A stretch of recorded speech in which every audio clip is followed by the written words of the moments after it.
Yeah. Hello, everyone, and welcome to the Manic Pixie Dream Podcast. I'm your host, Caroline Georges. And happy Halloween! I'm in a costume. And today on our show, we have an amazing guest, Crystal Charee Reich. She is a phenomenal person. We talk about her time growing up in foster care and her troubled mother, as well as our mutual love and appreciation for soapy television shows like Cable Girls on Netflix. It is amazing. She's a former comedy booker in LA. And we talk about her time working as a booker and the challenges of booking female comedians. I think I like the idea behind a safe space, which is just basically, like at its most basic, just a place where people feel like they can go and not be attacked for being who they are. Right. I don't think it's possible to have one in this world with the people that we, but it's nice. It's interesting because like whenever I'd go home from like any kind of job I've ever had, if it's late at night, people would always be like, "Get home safe." And I would just answer back, "Safety is an illusion." Yeah, I know. I mean, it's like when people give me shit for running at night, and it's like, dude, like, you know how many times women have just been lying in their bed, safe and alone in their apartment, and some guy just broke in through the window and murdered her anyway. Yeah. You know, I mean, All you're the never locks, safe anywhere. Yeah. But I'm probably less likely to be murdered here than out on the street at 3 a.m. But it happens. I mean, I've been out on the You street never in the know. middle at 3 a.m. and nothing bad has happened to me. I've been weirded out, but never like murdered, obviously. Do you ever feel more confident? Like, I mean, just like if I have a taser with me, if I have pepper spray, or like if I have both, I feel so much more confident. Like, honestly, like that's what it is. Like, as long as I have a taser with me, like I feel like I can just like run with like. I will never be able to outrun a predator, but I don't. Well, that's the goal. I want to be like fit and healthy enough to like outrun. That's what I'm training for. I'm just gonna charm him out of it. Like, dude, would you really want to hurt this face? Yeah. Somebody gave me pepper spray. One of the comedians who used to work at Flappers, like he was one of their servers there, and his girlfriend is a server at the Comedy Store, and she found out that I was going home late at night on the bus and stuff, and so she gave me pepper spray, or she gave it to him to give to me, and which was really sweet. But I carried it around for a while. I didn't even learn how to use it properly, so I just kind of stopped carrying it around. But don't tell her. Oh, okay. As far as she knows, I'm still very safe. Well, the thing is that you can kind of like test out the taser to see that it works. You can like press it and stuff, and it gets like that big electrocute thing and stuff. But at the same time, like my pepper spray, it's like I don't even know if it works. I've never tried it before. Like you learn how to use it when the timer comes. You know, Plus, and I'm you also can't like really, worried I'm gonna. It's not like you can go to the gun range with pepper spray. You know, But I'm also worried I'm gonna like accidentally spray myself or something. Like that's just make the job easier for him. But I'm not like I don't know. I don't really get attacked very often. Somebody spit on me the other day. what? Yeah, that was fun. Hollywood really is made of hopes and dreams, He spit on you? Yeah, I was walking to the bus stop. I think I made eye contact, which was my mistake. Who was it? Like, describe this. Some dude. Just like a regular guy? Was this guy on drugs? Possibly. I think. Well, he was shirtless. Okay, then he was on drugs. He was taking his shirt off as I was walking around the corner. Then he was on drugs. Yeah. And then That's drugs. Then I was walking towards the bus bench, and Okay. he was walking kind of cross. Yeah, high on God knows what. And he just and he didn't like be like, "I'm gonna spit on you," but he passive aggressively just kind of spit from where he was, knowing that I was walking into that trajectory. Aww. And so that was interesting. And my response was just, okay. Because I was just like, in the moment, I was just like, well, I guess that's what just happened, you know? Oh, jeez. And then he came back. So I'm sitting at the bus stop, and he came back like a minute later, and he's like, can I have $1 for this so I can ride the bus? And I gave him $1. So nobody's taking advantage of this. See, I just needed to take a moment. Like, Crystal. Yeah. Crystal, you are just the sweetest fucking person in the world. And it's, Okay. I don't. Well, okay, so I was thinking about this on the way over because I thought this might be interesting to talk about. You're so fucking nice. You're just Okay. So the series of of events that happened was I'm walking up the street and I'm feeling very like confident, and which you never feel that way because something is about to happen to make you not feel that way, as evidenced by what happened. But I'm just like, I can pretty much handle anything. You know, I'm almost 40. I've dealt with every situation. I've dealt with every kind of person. Yeah. I can handle whatever. If anybody tries to mess with me, I'm good. And then this guy like spits on me. But I was so tired because I had only slept like 3 hours the night before. And I was planning on going out with my friend later. So I was like, get home, shower, be ready for him to pick me up. Okay. And so, but I was so tired from like not sleeping and then that. So I was so distracted by like the idea that I was going to have a good time that night. Yeah. And, you know, whatever. And I don't know. So, but I was thinking about it because like anything could have happened to change my reaction to that. Yeah. You know, any different thought that I might have had on the way to the bus if I didn't have plans. Like, I could have ended up screaming at the guy. I could have punched him. Yeah. I could have cried in front of him. That would have been the worst one. You know, I could have laughed. Like, there's so many different things, different reactions that I myself might have had, like with the butterfly effect. If anything small, like if a thought or if I had tripped on a pebble on the way up or whatever, like anything. It would set you off. It just differently. The way that I reacted was just the mood that I happened to be in at that moment. Yeah. And anything else could have happened. Like I could have just, I was holding my I had my backpack. I could have just taken it off and whacked him with it. And all of those people would have been me. I just happened to have the sweet reaction because I was looking forward to hanging out with my friend. I was going to a comedy show for a comedian I really liked. And she had answered me right away, which was always nice. And, you know, and I was too tired to really get mad. Yeah. You know, so it was all that combination of things. But like me as a person, like the next time somebody spits on me, who knows what I'll do? Yeah. I'm assuming there will be next time. Because the precedent has been set. The thing is, though, I mean, whatever was going on in your life that day, you would have reacted the same way because you're so like, nah. Yeah, really. Okay. No, that's the thing. Like, there's a song lyric that goes, "I'm a million different people from this day to the next," you know? And that's the thing is like, people like to categorize me as like a nice person. Sure. Or if they don't like me, they like to categorize me as a bitch or whatever. Right. People like to decide who you are and then find evidence to support that. And the truth is, I can be mean. I can be nice. I try to be nice. And so I tend to be nice more often than I'm mean. If I'm mean, I feel bad. And then I decide, like, how am I going to behave in that situation in the future? What am I going to do to manage my stress level so that I'm not lashing out at people?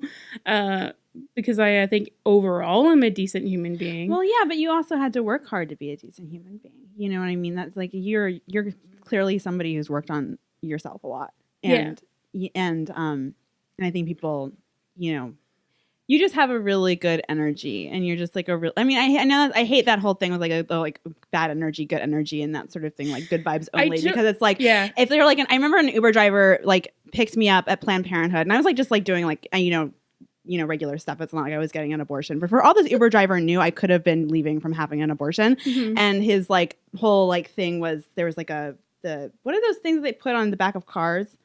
Pro-life?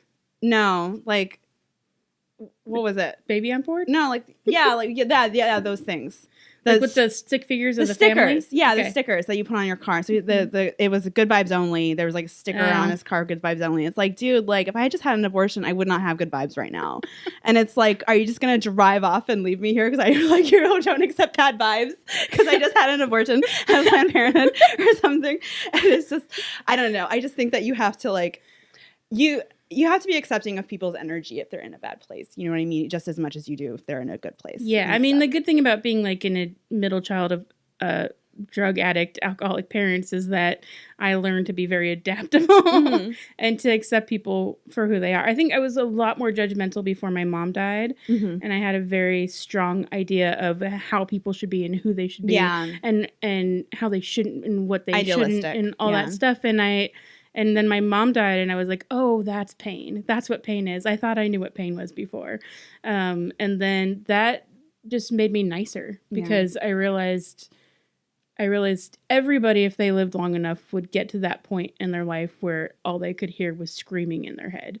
and not even words, not even like articulated thoughts, just screaming, like, and be going about their business at their job or walking down the street, and on their head their inner monologue is just you know, and everybody, if they live long enough, is gonna have that moment in their life. And so my job as a human being is to make sure that if they haven't reached that moment yet, when they reach that moment, they can look back at all the kindnesses people have showed them so that they can have that as a cushion or as a salve, you know? For sure. Yeah. And if they are going through that right now, then I can at least be somebody who's not exacerbating their experience.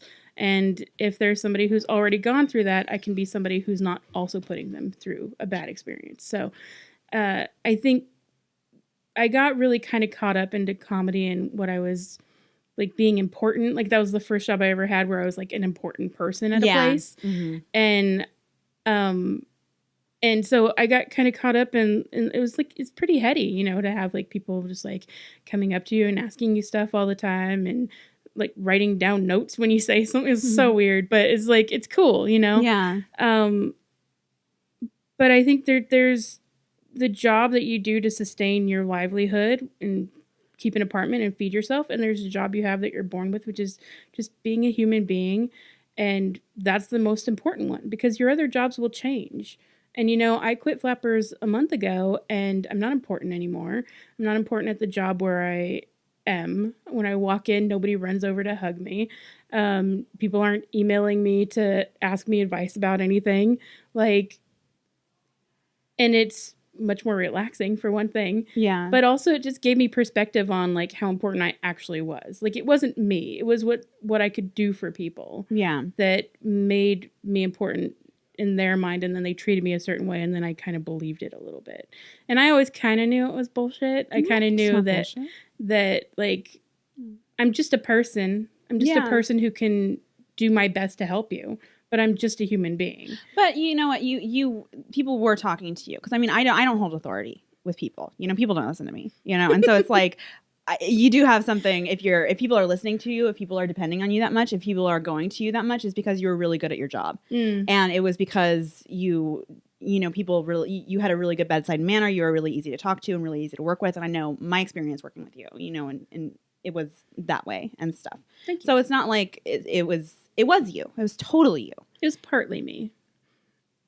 But I mean, you were doing your job and you were doing your job well, and that's what matters, you know. And everyone really appreciated you there. And stuff. I think people and you left. You did the right thing leaving. You know, you left for you, and you left to take care of yourself and do something. You know, a little change of pace and stuff, and that's fine. Yeah, like but yeah. I mean, the thing is, like, it was my first time being important, and I didn't know how to handle that. And I say important, like.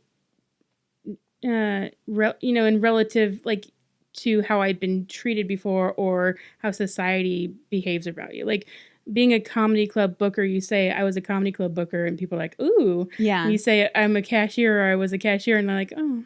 You know, so it's just a different attitude and a different level of respect that is basically, I'm the same person at whatever job. I was a cashier before, I'm a cashier now. I was the same person all the way through all those jobs, but the one that gets the ooh is the, so it's very artificial. We're all under the weight of what society projects on us. Yeah. And we all feel that and experience that, everybody. But I also felt like the immense responsibility to try to live up to what people thought I could do for them. Yeah. And when it finally kind of dawned on me that what I could actually do for people as opposed to what they thought I could do for them, it didn't match up, and I couldn't let that many people down, and it just felt so bad. Just kind of like to just be saying no to people all the time, or just realizing what my limitations were and trying to help certain comedians move up or whatever. And then also like just forgetting about people. Like that was the worst part. It was just, there are so many people and people that I genuinely liked. And when I would run into them or remember about them, I'd be like, oh yeah, I hope they're doing well or whatever. And then who knows what they think I think of them, because people aren't thinking nice things about themselves for the most part, especially comedians. They're not thinking, oh, Crystal hasn't booked me in a while, I bet she still really likes me. They think, oh, what did I do? What do I do to get back? It's just, I don't know. It's just a weird thing to be that person to somebody. I never wanted to be like, I always thought like what if someday, like 20 years from now, there's a comedian doing an interview and they're like, yeah, there was this booker that told me this thing. And I was like, I'm going to prove you wrong. And I was like, I don't want to be that booker, So I just want to be, I wanted to be that kind of, and the longer I was there and the more stressed out I was, the less I was becoming that person, the less I was becoming that cheerleader, and the less I was becoming that encouraging person that I think I was before I really had all that responsibility. And yeah, it's not just how people see you, it's also what your actual responsibility is. My responsibility was to keep track of everybody, and I couldn't do that. My responsibility was to make sure that the rooms were full of audiences, and I couldn't do that. So when you say I was good at my job, the part I was good at was really trying to make sure that everybody felt like they were as special as I could see that they were, and that wasn't enough. Like, I think that the people who took over for me, Chelsea and Mike, I think that they have that ability to appreciate comedy and also see it as a business, and also be able to step away and not have it be their entire identity.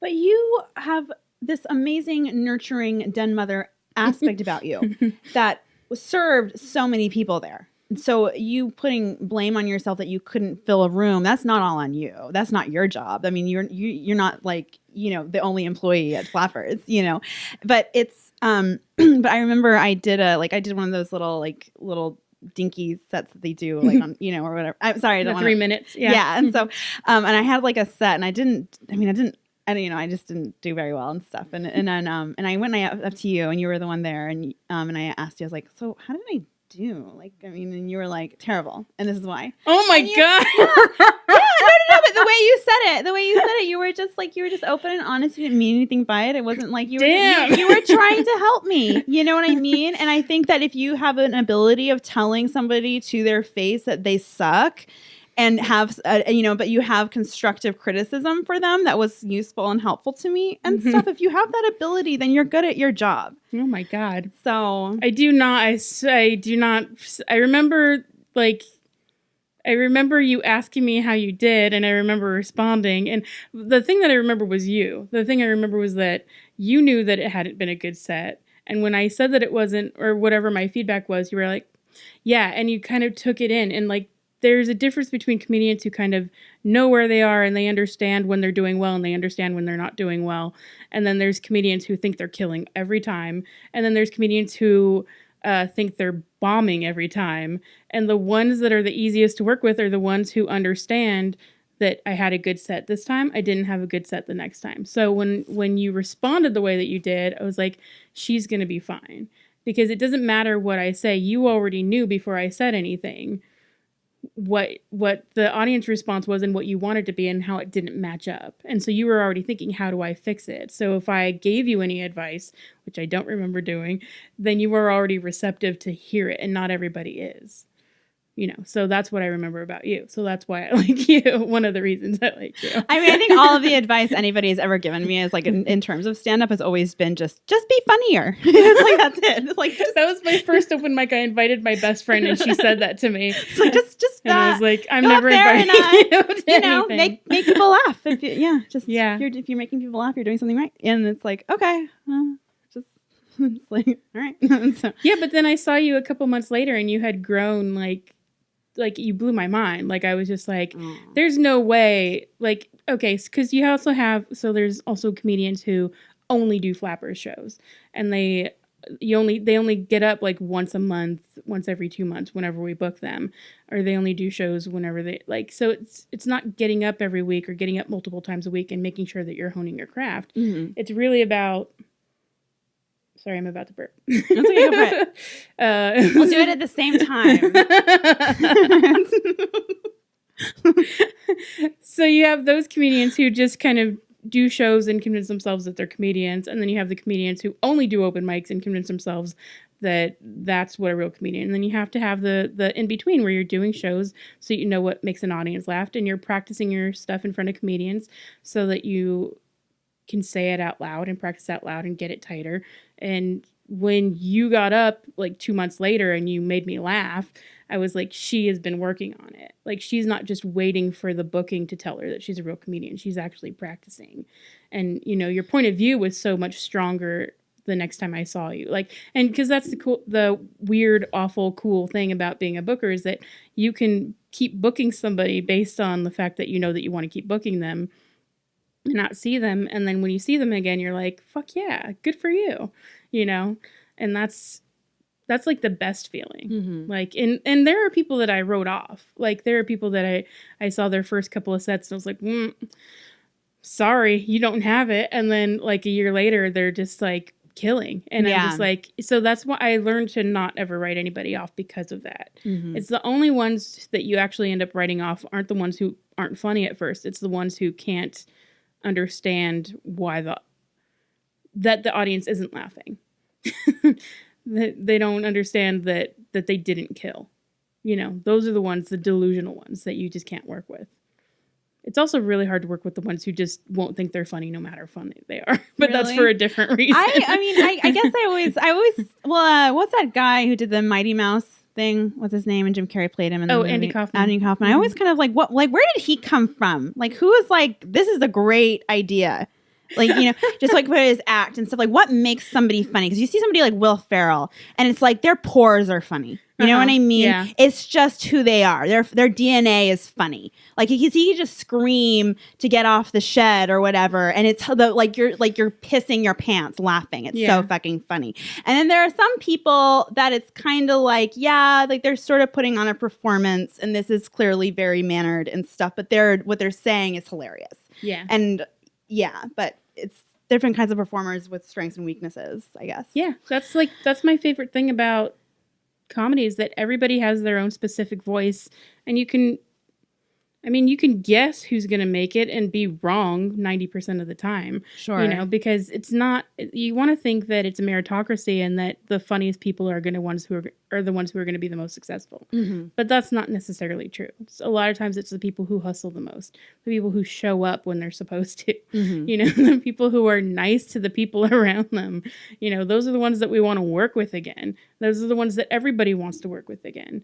Or somebody like Keith Kelly, who I can never stop singing his praises because he goes to every Flappers open mic and he goes to open mics around town. Keith Kelly. And he does kind of like a little gangster kid and he tries to make things sound cool that really aren't. I think I've heard of him. Is he the one that taking girls to Fuck City or something like that? Didn't he say that joke? I don't think so. What is it? Really? Okay, never mind. He has a joke about... Because he's this little nerdy kid. No. Really? Okay, never mind. Okay.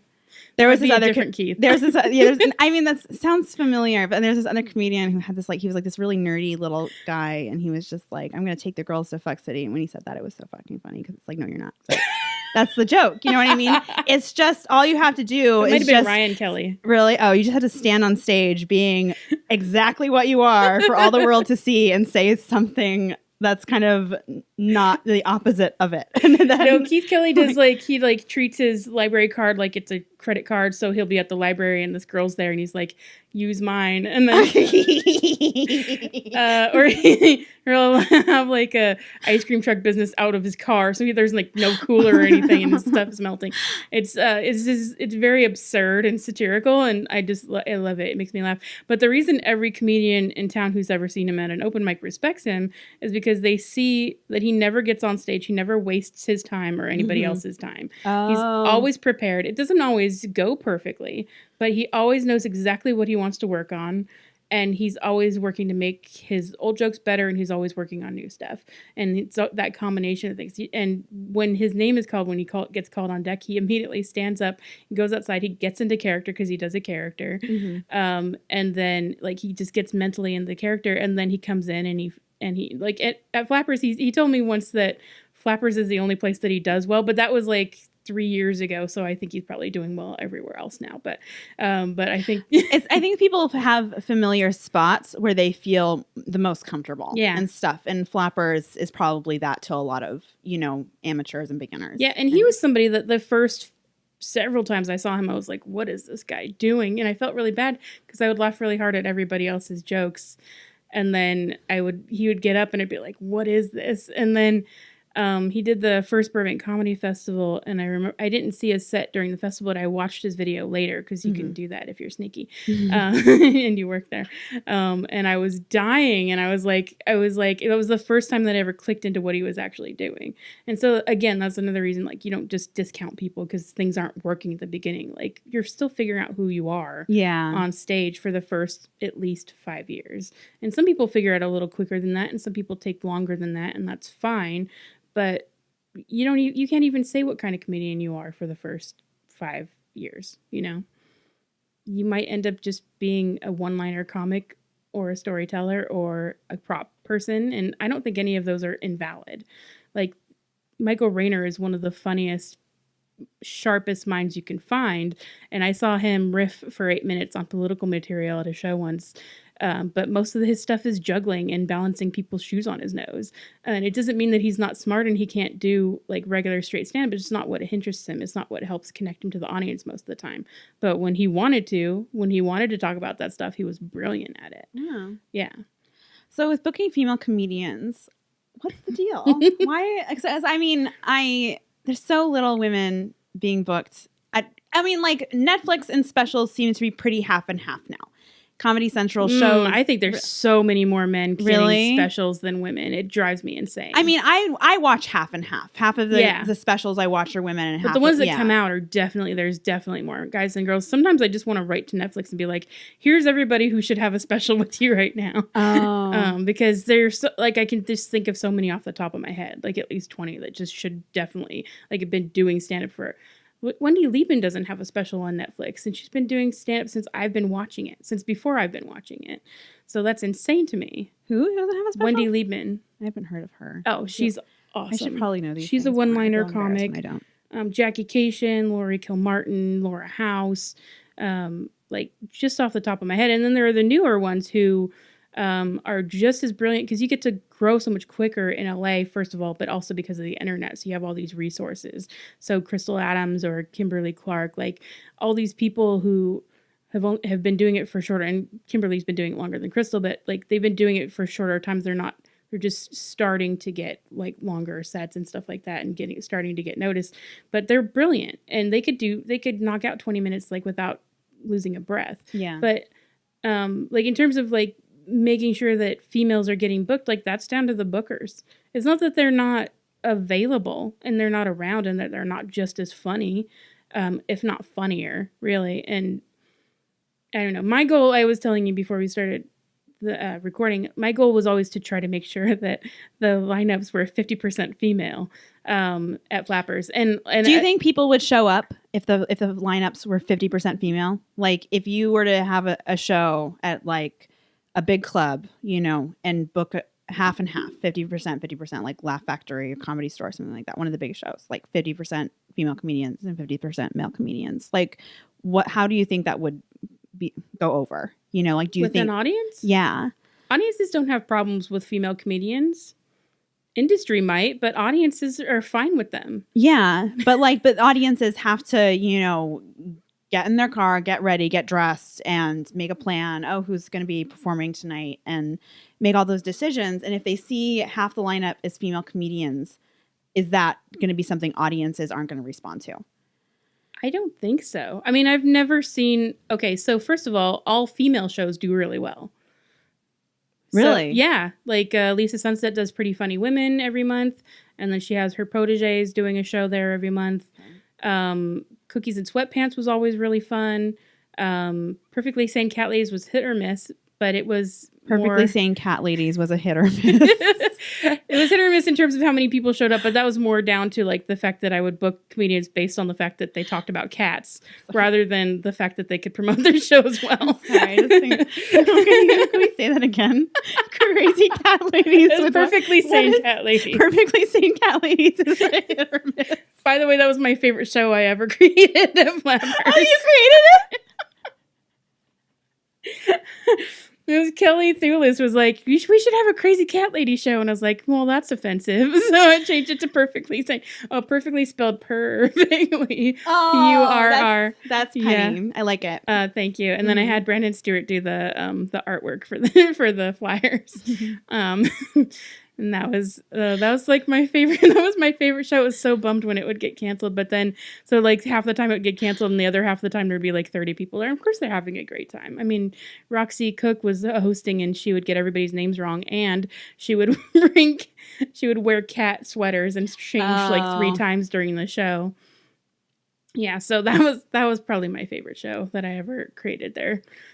Partly because it wasn't all female. Like, we had guys on there who liked cats too, but guys don't like cats. Why is that? Like, are the ones that do, they're not like as open about it, or they get made fun of. And I feel like I'm a cat person. I mean, I love dogs, and I'm like, it's like 49, 51%. Yeah, but it's like the 1% goes to the cats, the 2%. But like, the guys don't like cats as much. Like, I don't know, or at least they don't come out and say that they're cat people. You know? I don't know. I think more guys like cats than I think it's a stereotype that guys prefer dogs, but I don't. Or because guys are dogs and women are cats, so women have cats and guys. I think that's a stupid stereotype. So I've never really believed it, and I've never seen evidence. Stupid stereotype. It's a stereotype I had. My stereotypes are not stupid. My stereotype about cats is that all cats are female and all dogs are male. Anytime I see a cat, I'm like, Kitty, you're so pretty. And then when I see a dog, I'm like, hello. You're so handsome. So stupid. This is my default. And I know, and actually Jody Miller has a great bit about how women are more like dogs and men are more like cats. And it's a brilliant bit because it subverts that stereotype, and I love anything that subverts a stereotype. But for me, all cats are female by default. Yeah, like, but I feel like more cats get called Mr. Whiskers than dogs get called Mr. Peanut Butter. Yeah, Mr. Peanut Butter. I think this is us being on 3 hours of sleep. No, Mr. Peanut Butter is from BoJack Horseman. We're both really tired. BoJack Horseman, new season starts September 14th. I can't wait. I'm not on it or anything. I just love that show. No, Mr. Peanut Butter is a character. He's a golden lab, yellow lab. He's a yellow lab. Oh, you're referencing a show. Yeah. Oh, you didn't make it up. You've never seen. His brother is Colonel Peanut Butter, by the way. Such a great show. No, I've been recommended BoJack Horseman. I gave it a chance, and I was like, no. Yeah, I mean, I think if it hadn't been recommended to me, I probably wouldn't watch past the first episode. But I kept watching, and eventually, I was just like, by the end of the season, I was hooked. I'm so excited for tonight. I have a whole plan. I'm going to watch Cable Girls. The 3rd season came out. Oh, have you watched that show yet? First 2, yeah. Ah, it's so fucking good. Oh my god, it's the best fucking show in the fucking world. It's so good. Okay, Cable Girls. Okay, the only thing I'm watching it tonight after I go to the Tao Women's Comedy thingy. Dow. Yeah, Tao Women's Comedy. Do you want to watch it with me? I'm gonna do a Cable whole Girls. Yeah, I'm gonna do a whole binge watch work tonight. Tomorrow. Oh really? Yeah. Oh, this is gonna be like I'm staying up till 5 a.m. doing Oh it no. Yeah, and I'm getting champagne. I'm gonna watch this and get really fucked up and drunk. And I loved. What did you think about the season finale of the 2nd season? Okay. What happens in the season finale of the 2nd season of Cable Girls? It's okay. Donna Carmen, she kidnaps Lydia, and and because Lydia is pregnant with her son's baby, and Lydia is too low class to be able to marry into the family and create an heir for what's the family's name? I don't remember. It's the big family of the soap. I should know this. Anyways, but Donna Carmen, so she's like has Lydia kidnapped by these henchmen, and they try and force her to have an abortion. Oh my god! And you're like, they're gonna force her to have an abortion. And it's like, wait, I can't remember. Did she escape? She escaped, right? She escaped, but when Don Carlos came and changed his mind and decided to rescue. That was so upsetting. That whole episode was so upsetting.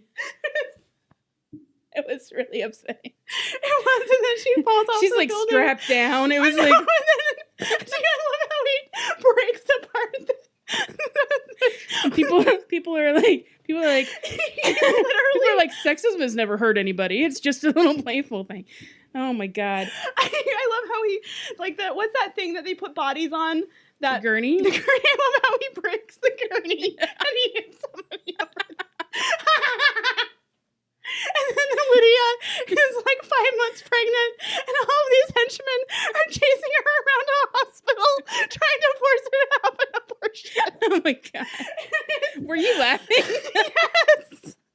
I was not laughing. I was not having a good time. I can't stop laughing. It's the best show in the world. It's pretty great. It's so good. And it's not even from here. No, it's from, where's it from? I don't know, Spain, I think. Oh, okay. The dubbing throws me off sometimes. Yeah, I can't really with the dubbing. But you get used to it. You get used to the dubbing. You do, and it's weird because these girls have like, well, first of all, because the mouths aren't the same. They do pretty well. You know, I was surprised. The dubbing is really on point. They're like, but sometimes they're supposed to be yelling and their voice doesn't raise. Oh, it's so weird. Or like sometimes like there's the guy who plays Don Francisco. He has such like, he sounds like he just has like, there's like, hello, Lydia. Like and stuff, and the guy doing the dubbing, and it's just the most like. But the guy, the original Spanish language voice is like, "Hello, Lydia, how's your day?" You know, and then the guy doing the voiceover is like, "Lydia, you look so beautiful today." And it's just. So they kind of miscast the voice actor for Don Francisco, but there's still a really good show. There's one of the female voices that I'm just like, I know that voice, and that was what let me know that it was being dubbed in the first place because the dubbing was so good. But I'm just like, I know this girl's voice, and also so I started. You know the girl whose the voice it was that did the dubbing? Oh no, it was one of the blonde girls. Oh, like the soldier's daughter, or the one that killed her husband in self-defense. But everyone thinks it's murder, and she's innocent. And now she's on the run. That one? Oh, okay. Her. I love her, by the way. She's like my favorite. She killed her husband in self-defense, and now the whole world is against her. It's really fucked up. Oh, that was so scary when he found out that she was trying to poison him too. I know. And then, oh God, when she lost the baby. That was I think that was the hilarious part when she lost the baby and the guy because he beat her. Are you laughing at this show? I'm like taking it seriously. Okay, so this is what happened. So it's what's her name? It's Angelise. Angelise, so her husband. Angelise was poisoning her husband, and she because he was abusive and she was controlling and stuff, and she was trying to escape with her kid, and so she was poisoning him subtly over time, and he was getting sick and stuff, and then he finds out that she was poisoning him, and then so he like beats the shit out of her, and then she loses the baby while she's at work, and then the doctor comes, and then he's like, oh shit, what have I done? And then the song that's playing over the scene is What Have I Done? It's like, it was just like, this show does not relax. It's just like, it is a really good soap though. I am a sucker for a good soap. I love soaps. They're so good. Why is that? I think it's just I love escapism. I love just like bubblegum viewership. Okay, but regular like daytime soaps suck now. Really? They suck now. I can't watch them. They started sucking when Sunset Beach came around. Sunset Beach is the worst soap opera in the history of the world. Yeah. So Sunset Beach had a flashback in the first episode of something that happened 10 minutes before. It's like the opening scene of the goddamn show. Oh, geez. And then 10 minutes in, Meg is remembering leaving her wedding. I'm just like, why do we need... It's the first step, like flashbacks are so that the audience can remember something that they might have missed on a different day. Well, it seems like soaps are becoming more mainstream because like Gossip Girl was a soap, and it's like... but again, that's at Pretty Little Liars. That's like a weekly soap. Like the daily daytime soaps are unwatchable. Really? I've stopped watching them. I've stopped trying. Oh, gosh. Well, it's like... There's no rules.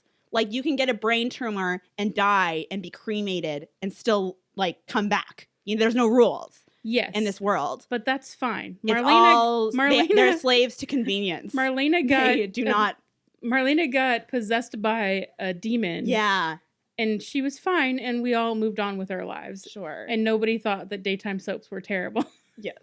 Because they weren't. Because at the time, like, okay, so the thing that made it terrible was not the circumstances. The thing that made it terrible was the fact that they started getting so lazy with the writing. Yeah. Because the point of a flashback, I mean, the point is supposed to be to catch people up if they miss something.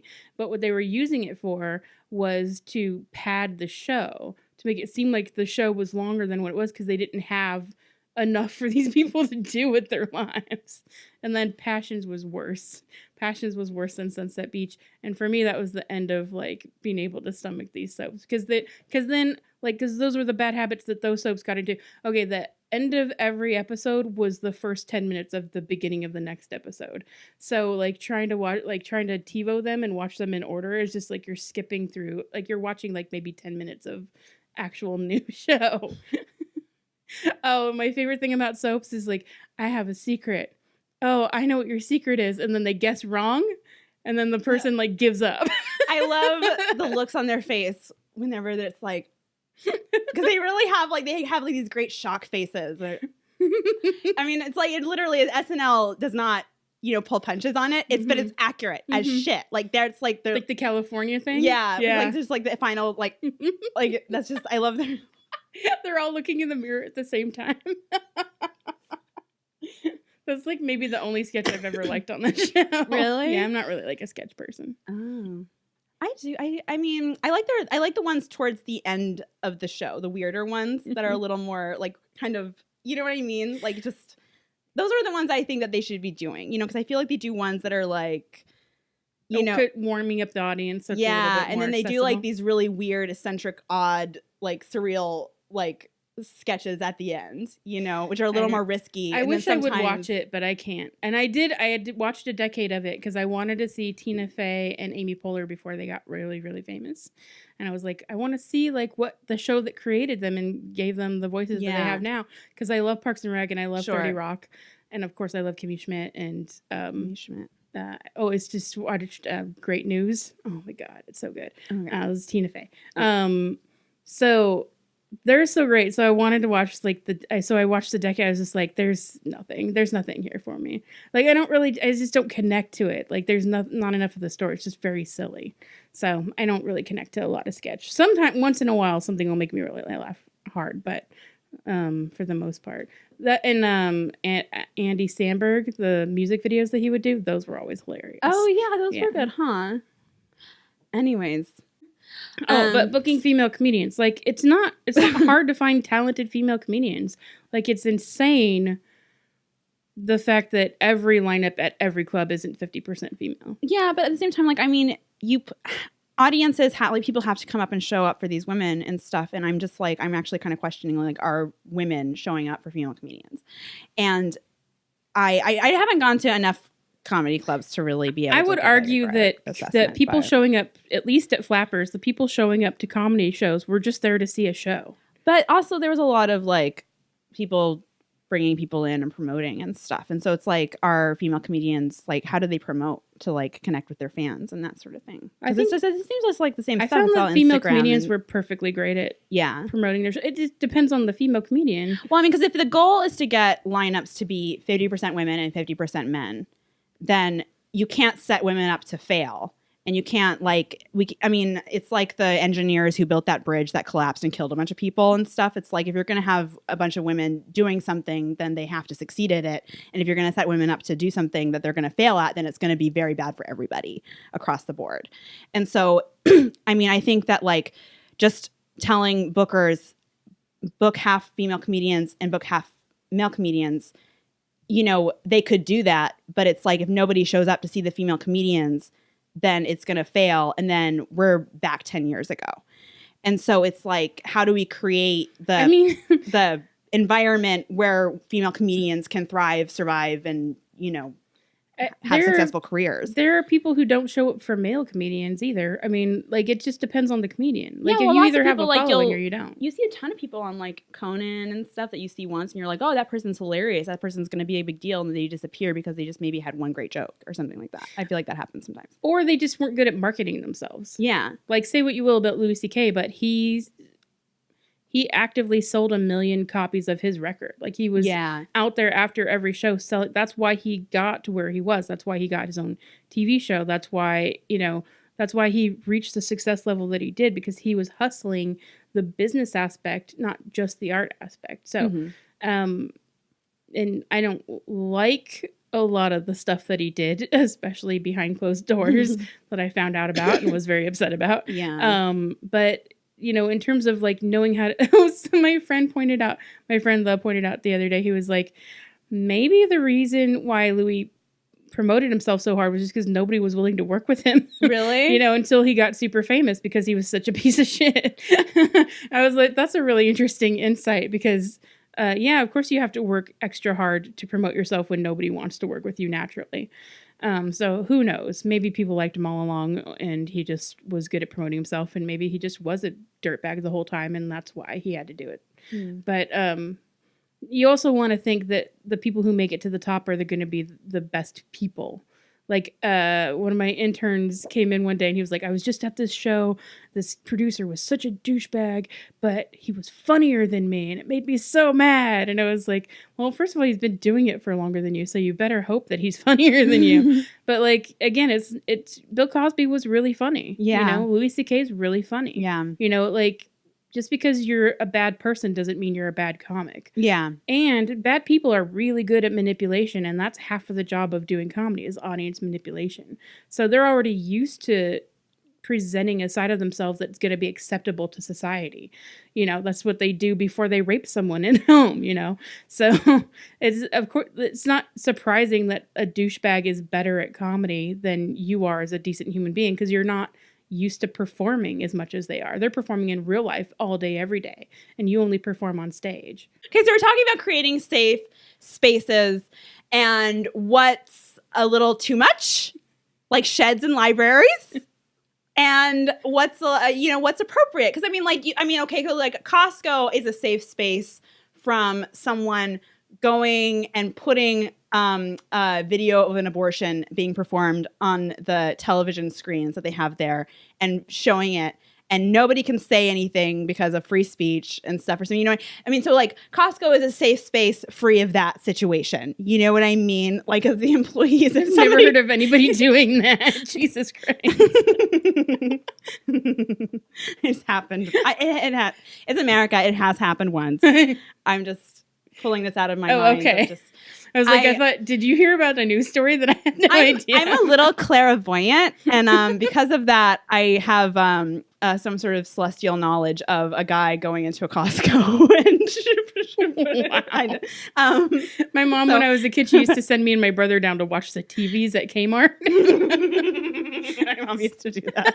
Like, just go to the electronics department. I'm going to get the groceries. You girls sit here. She would stay home and send us to Kmart.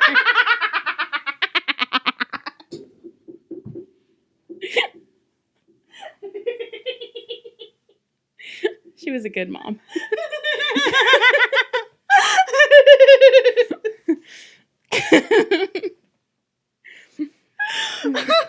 Moms get tired and they have some drinking to do. They don't need you around all the time. Well, in Alaska, my mom used to give me and my sisters the keys to her car. And so we would sit in the car and listen to music and pretend to drive because it was warm. And we would just do that for hours. And my mom would just be like, no, stay out in the car.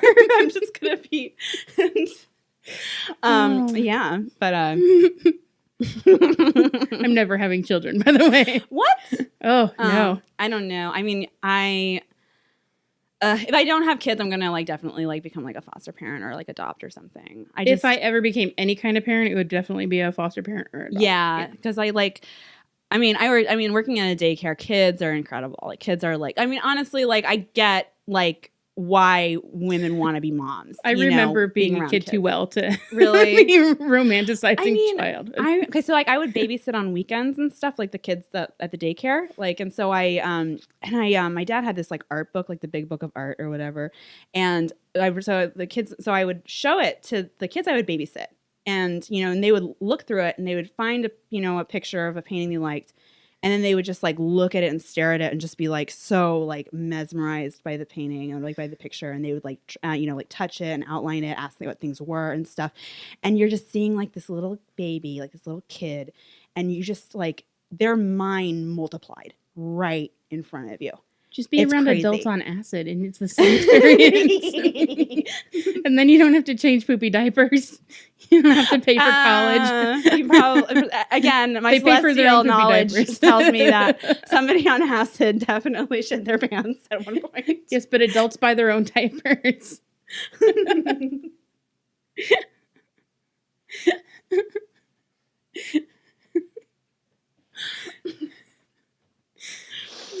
Okay. It's a shed in a library Safe spaces. with a blanket, a pillow, and a stuffed animal. Oh my god, And that I is my mean, dream. Could you imagine just being like in a library and you're like doing your fucking homework? Like you have like a deadline, you have like your thesis to finish, like you have so much shit to do. And then there's like this random shed, and then some random student runs in the library like, ah! Then like runs into Sam. You're not allowed to in a library. But like if they're going to the library to get to a safe space because they need a safe space to cry, what if they start crying Oh my before they God. get into the library? No crying at the library. Whoever cries at a library? I've done it, but not most people. I love libraries. I do too. I do too. My concern about having a shed with a pillow and a teddy bear is germs. Do you bring your own pillow and teddy bear? Because I'm down for that. I mean, How do you sanitize the cot? Is it like a doctor's couch where you just pull down a sheet of paper? ooh, I don't know. I think they would have to replace. Also, like I mean, what about like masturbation and stuff, and then also like Dude, seriously, at a library? with a shed and with a shed in You're a just thinking about library. what happens in sheds. I mean, that's not a what- very okay. There's two very different environments: a library and a library with a shed in it for people to go and cry in. Those are two very different places to me. So the purpose of the shed in the library is so that people can go cry. Yeah. Oh, well, that's stupid. You go in there and read a book. There's one in the University of Utah. I think that was erected, and it's a fucking shed in the library. I have It's definitely thought crazy. about getting a panic room Oh, really? just to like as an apartment. Oh, Just like nobody else is allowed in here. I've never lived alone. really? No. I love living alone. It's yeah, so fun. I'm looking forward to it someday. I'm only almost 40, so. Ugh. Yeah, safe spaces. I mean, yeah, I get. The thing is, like, nothing ever works. Okay, like Santa Claus. Okay? Yeah. Santa Claus is this dude who did this nice thing for kids. Mhm. First he was sainted, and then he was demonized without calling it that. So they turned Saint Nicholas into a saint, right? And then they decided that he only gives you toys if you're good, and that he's always watching you, and he's judging you. And that wasn't the point of that story in the first place. People just ruin things. People don't understand unconditional love. They don't understand safety. They don't understand boundaries. And you can have 99 people understand all of those things, and you are always going to have one who doesn't and ruins everything. Yeah. But I mean, I was walking down the street and like homeless people, you have to protect freedom of streets just to protect homeless people. You know what I mean? Because they say the most fucked up, horrible things you'll ever hear in your life. And if I'm sorry, but it's like if you like have any freedom of speech laws happening in this country, it's just like what will happen to the homeless is my concern. Because they scream, Maybe they have a roof over their heads. They get like 3 squares a day. in prison for saying the N-word and saying Nazi and like saying horrible things. And that's the thing, because homeless people say horrible things when they're fucked up on drugs. And this woman came up to me. She was like screaming and like talking to herself, like walking down the street. And I was like kind of passing her and stuff. And it's like, okay, she's going to leave me alone and stuff. And then she doesn't. She turns right to me and she says, oh God, I can't even repeat this. Okay, I will though. Oh my God. She just said the most horrible thing I've ever heard in my life. Don't repeat it then. Okay. And it was just, does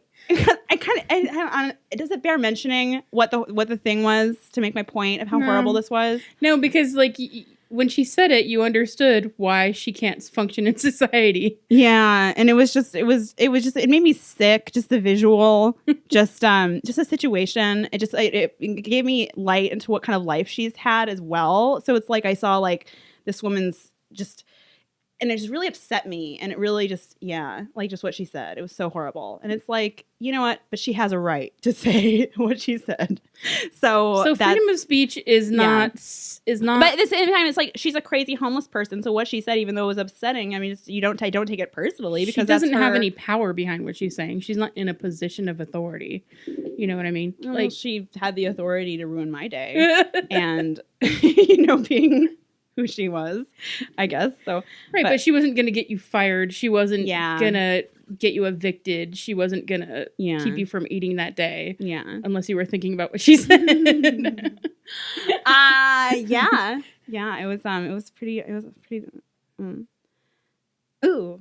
Like it's just forever ingrained in my mind. And but freedom of speech is not freedom of consequences. I think that's the important thing that people are bringing up now is just like, you can say what you want to, but people have the right to decide that that's gross and they don't want to hear it from you. Mm-hmm. You know, like with Roseanne or something like that. Like, the fact that they even rebooted that show in the first place, I knew was a mistake from the beginning. And I loved the original. Like really? I'm old. I was around for the original. I was obsessed with that show when I was a kid. I watched it every week. I don't know much about that, but I loved her, like, the video. I'm sorry. Which video? Her apology video. No, I didn't watch that. Her apology video. Oh. Sorry. Can you call it that? Was that her apologizing? Like, I didn't watch it. I don't know what that was. It was like... it was like... That's what happens when you get too much money. Where she, like, calls the woman, she, like, racially slurred a bitch. Nice. That's the money takes away your perspective. Like, money and power, like, those are the things that'll ruin you. I didn't watch it, so I can't laugh at what you're laughing at. Oh my god, I have to show you. It's so funny. I don't want to watch it. No, the sad part is I worshipped her when I was a kid. Oh, God. I was so disappointed that she turned out to be the adult that she is. Sorry, I watch that video when I'm in a bad mood. Like, it's so good. I don't watch horrible things when I'm in a bad mood. I try to watch good things when I'm in a bad mood. It's not a horrible thing, though. It's just... No, I mean, okay, sorry, it is. I probably... you know what? I should probably keep in mind... No, people like different things. I was telling you, my friend was showing me this woman beating up her child. She's just beating her child. I know. And she's watching it and she's showing it to me. She's laughing. And I'm just like, you have to stop showing me this. Yeah. And she's like, why? And I was like, it's very upsetting. And she's just like, what? But no, because like this, like, it's just so weird. And I was just like, it's not in my life. You know, it's just like, and my mom was not like a beating person, but like, mindless, gross violence against people. And coming out of nowhere and just so undeserving and against somebody who can defend themselves, not at all. Like, that is not anything new to me. So to watch this kid and then she's just like, to her, that's like maybe one person out of the entire planet that's ever happened to. And to me, that's like every kid unless proven otherwise. So it just was super upsetting to watch it. I think we're beating around the bush because we're trying to talk about child abuse. Oh, yeah. And you warned me we were going to talk about child abuse. Yeah, but I love how we're like kind of dancing around the issue. I can't watch horrible things, but I wasn't sure what you wanted to say about child abuse. Oh. Well, we both know it's wrong. So depends on the kid. Some of them really deserve it. Have you met some of these children? I mean, sometimes you meet people that are just like super like just full of themselves, and it's just like, I wish your mom hit you. You know, their mom did hit them. Really? No, they didn't. I assume everybody's mom hit them. Yeah, no, I assume everybody had cigarettes burnt out on them as a kid. That's like a really good way of like everybody people, was I think. Like everybody had a shitty thing happen to them. Yeah, exactly. Everybody was a Judd Nelson. Everybody's that inside. Whatever you look like on the outside, everybody's just that. That kid that wants to take that earring from the pretty girl. No, it's I do think about it that way, partly because it does make me a nicer person. Just assuming everybody's been hurt. Yeah. Or just understanding that the world is unfair and eventually everybody will be that devastated and that destroyed. Yeah. Which is not a happy thought, but it definitely like makes me kinder, you know. Yeah, but I mean, what was the point that you wanted to make about child abuse? I guess just like I watched The Tale, and I don't know. I guess like I thought so much about it was so, you know, right, and it's it's nice. Like I love art because you can actually like, oh, I'm not alone, you know, and oh, like there are other people whose experiences mirror mine in certain ways, you know, and I can see that in movies, and I can see that in books, and I can see that in stand up, and I can see that in music, and so, you know, watching this movie and stuff, it's just like there's some things that I can kind of relate to in it, you know, where it's like her character, you know, as a little girl, like her, you know, she really was in love with her abuser. Her abuser was actually like, you know, feeding her, you know, things that she needed. Yeah, he was. She needed attention and time, and she was being neglected by her parents, and she sought out somebody who was hurting her, and she always sort of defended it that it was a consensual relationship, and which it was. You know, she was choosing to. She was. But what gave her perspective on it was when she went and looked back at a picture of herself when she was the age. Yeah. So when the movie starts, it's this girl who she's supposed to be 12, but she looks like she's 16, 17. And then she rides up and these guys are leering at her. And you're like, well, this is creepy and inappropriate, but I guess I can handle it. And then she finds a picture of herself at age 12 and she looks like a baby. And then the movie starts over with the same scenes that was with the younger person. And it's narratively very weird, but it's very good. I thought that was really unique. It was beautiful, but it also like definitely demonstrates the point that you think of yourself as being an older person than you are when you're at a certain age. Yeah. Like I look back at being 23 or 24, and at the time that was the oldest I had ever been. That was the most mature I'd ever been. And now I look at that and I'm like, holy shit, I didn't know anything. I was a baby. And I didn't, and I was just so clueless, you know? And then, like, even more, like, being 13, 14 and thinking I knew everything and really I knew nothing, you know? So it's so easy to be manipulated because you think that you're further along than you are. Pretty much always. Yeah. You know, so... That's true. Yeah. There's, like, you know, like, reading lists in school and stuff. What? Like, advanced, like, schools, how they have reading lists, like, in high school and junior high and that sort of thing. Like... We never had that. Oh, really? Yeah. They at poor schools. the reading list said that like if you're 16, you should be reading books about 25-year-olds. Oh. And if you're 10, you should be reading books about 16-year-olds and stuff. That's what I was doing. Yeah, exactly. And so it's like because you have to start thinking ahead of everyone's thinking ahead of the times of their life right now, you know, and where they're going to be in 5 years down the line and how you can start mapping out your life to get there. And I think like with reading lists, that's sort of like how, you know, you start structuring development. You start reading ahead 5 years from now. Yeah, but I was furious when I got to high school. I was so mad. I was like, where's my makeover? Where's my boyfriend? Oh. Where's my friend? Where do I get a friend? You weren't missing out. You weren't missing out on anything. You didn't miss out. It was, like you're always going to be lonely, you know, when you're going through something. Yeah, no, I was pissed though because I had like really been like high school is going to be my year. You know, yeah. It was like that's going to be when I'm like grown up and. But even if it is, whatever, you know, whatever it was, even if it is, my expectations were high, sky high. So, and then I was like, okay, there's still time for college. And then I never went to college. Like I went back to school when I was 28 and it was too late to have a teen experience then because everybody else there was 18 and I was 28 and they all just looked like children to me. So, but you did it and that's what's important. Everybody, I mean, and I blended in because I looked young. So that helped.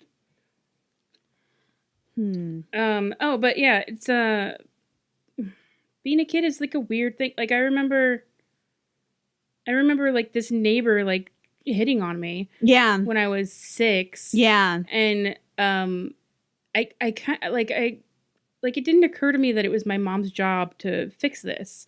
Like I was just like, I remember having this moment where I was just like, is this what the world is? Is this like, what if I go to my mom and I'm like, this guy was saying he wanted to kiss me and he wanted like whatever, and then she's like, well, why didn't you? That was rude of you to say no. And I knew, like, one part of me knew that it was wrong and it was gross and she'd probably murder this guy. And then this like tiny thought had like, what if that's normal? What if it wasn't normal? Why would he be doing that?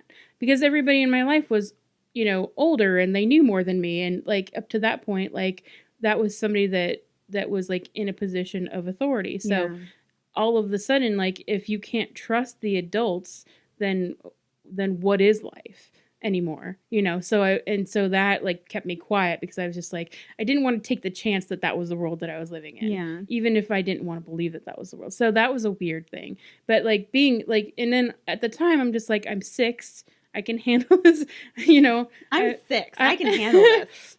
I got it. Yeah, you're always the oldest you've ever been, right? Yeah. So you always know the most you've ever known. You've always experienced the most you've ever experienced. So when this new shit comes up, you're not like, and maybe it was just like the relationship I had with my mom was I was her caretaker, and you know she always needed me to make sure she was okay. So it would have been unusual for me to like suddenly be like mommy, which I probably hadn't called her mommy since I was 3 or something, you know, like a baby. Mm-hmm.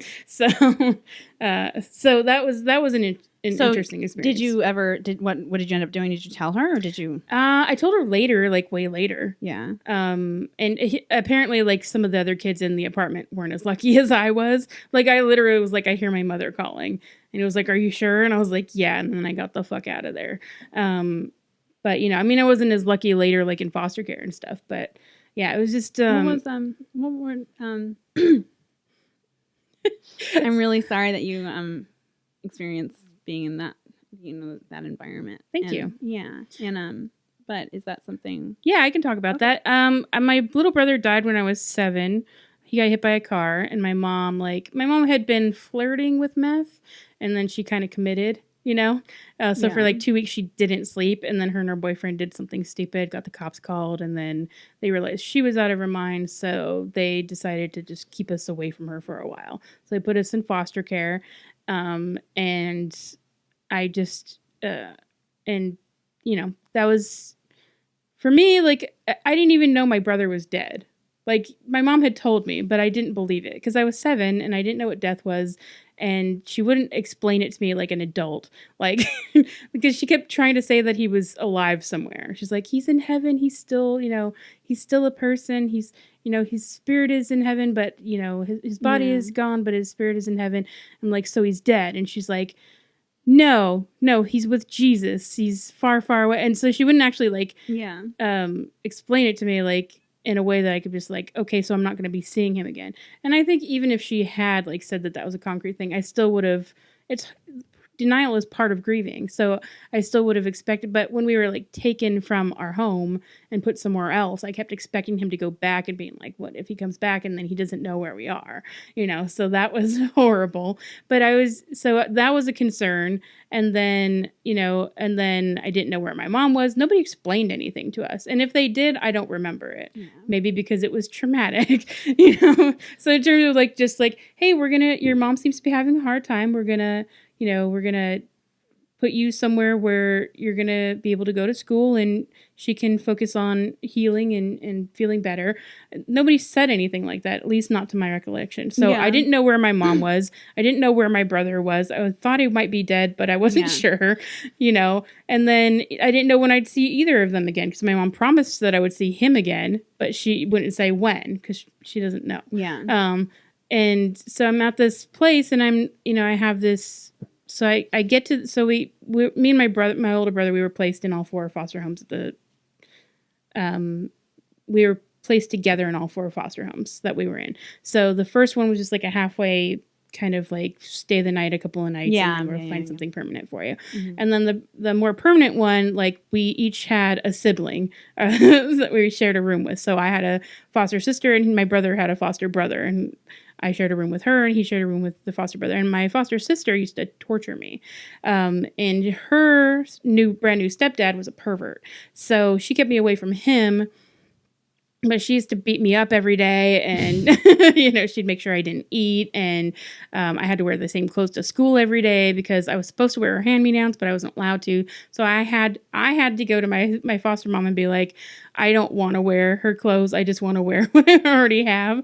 And so I obviously at school I'm getting picked on because I'm smelly and dirty. But you wanted your clothes because that was no. I had to pretend like that was what I wanted because she wouldn't actually let me wear her hand-me-downs.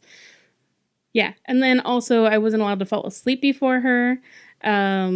If it was winter, I would sleep on top of the blankets. If it was summer, I'd sleep under the blankets. I had no pillow the entire time I was there. Just any tiny, microscopic thing she could do to make my life even a little bit uncomfortable. And that's on top of, beating me up every day. And every Sunday, don't cry. I'm not gonna. It's okay. On top of that, every Sunday we had a ritual. We'd get home from church, and she'd punch me in the face. And I wasn't allowed to duck. Which I thought was unfair. And so I'd have a black eye and then it would heal by the next Sunday.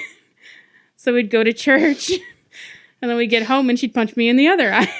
But then sometimes it wouldn't heal. It would heal so much that she couldn't tell which eye it was. So she'd punch me in the same eye again.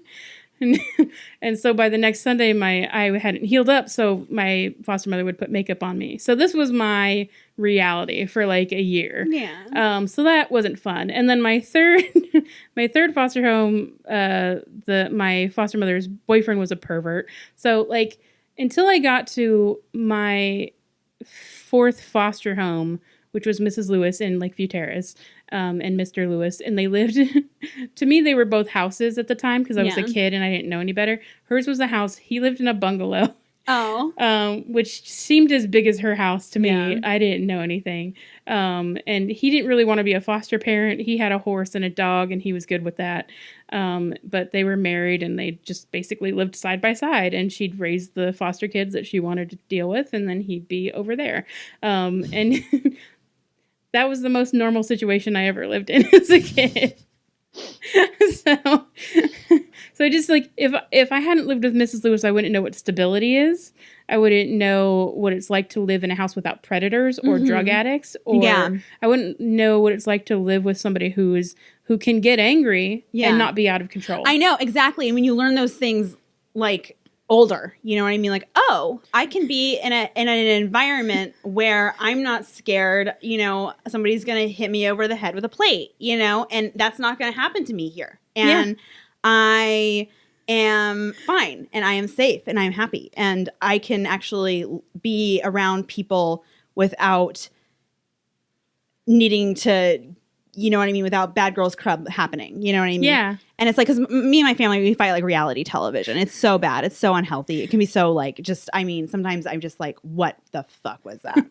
And it's, but I met a family at a church that I went to for a while, and they really just sort of, I go there, I visit them for holidays, and I went down from my birthday for the weekend, and and it's this is okay, this is what a family is. This is how a family operates. Yeah, for a while when you first meet, it's they have issues too, right? You know what I mean? It's they're not still people. They're still people. They still have the.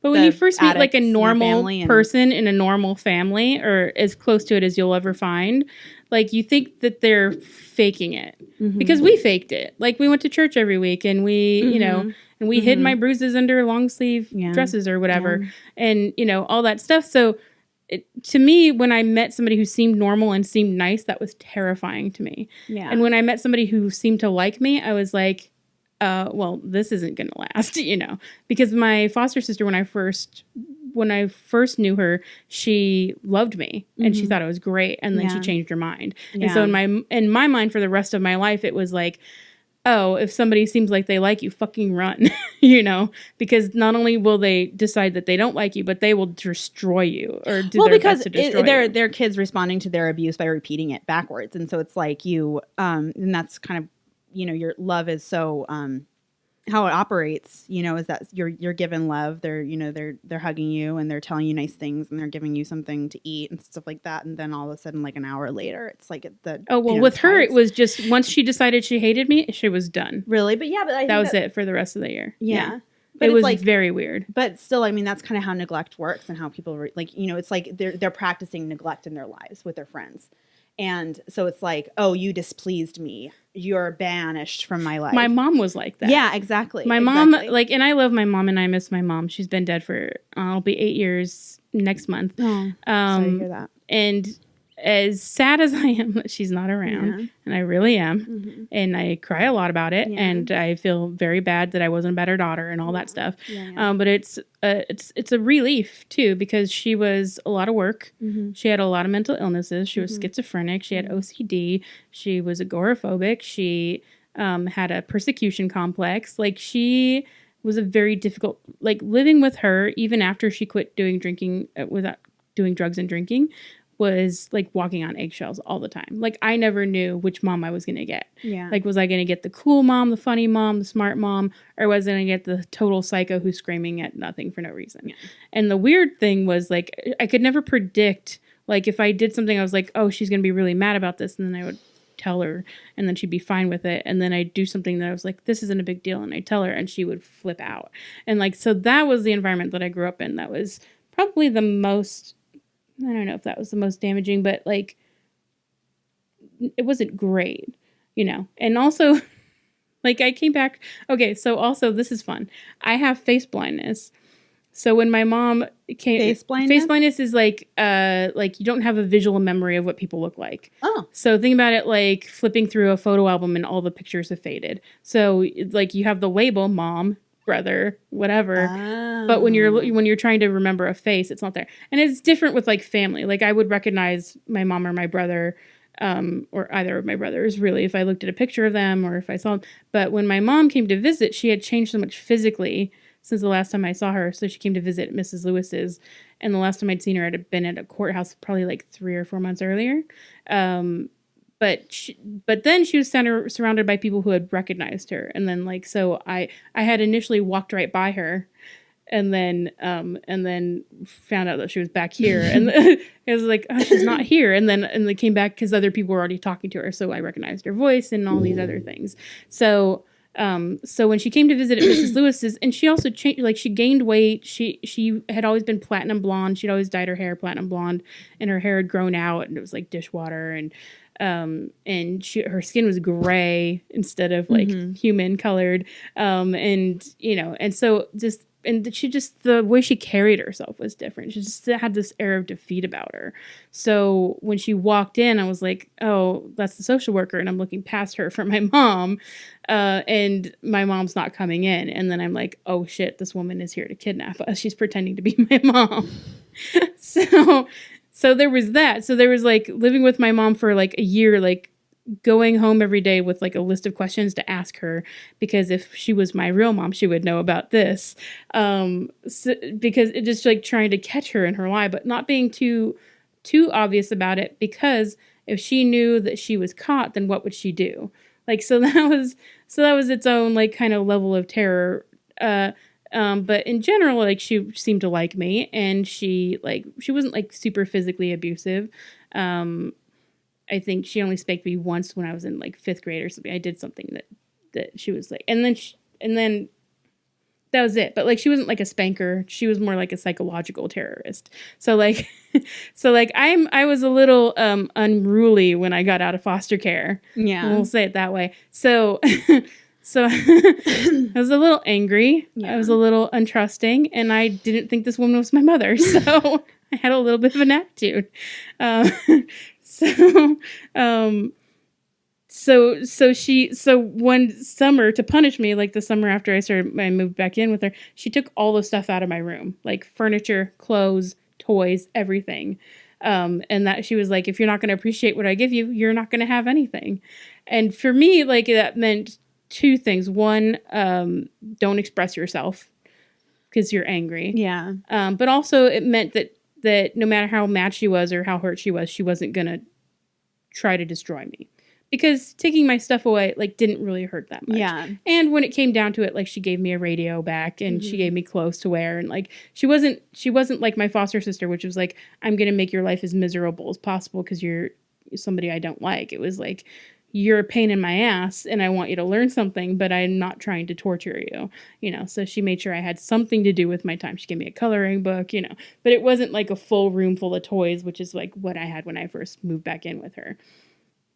And she did that to my brother twice, where she took back all of his Christmas presents because he was being a bitch. Yeah, he was one was before my little brother died, before foster care.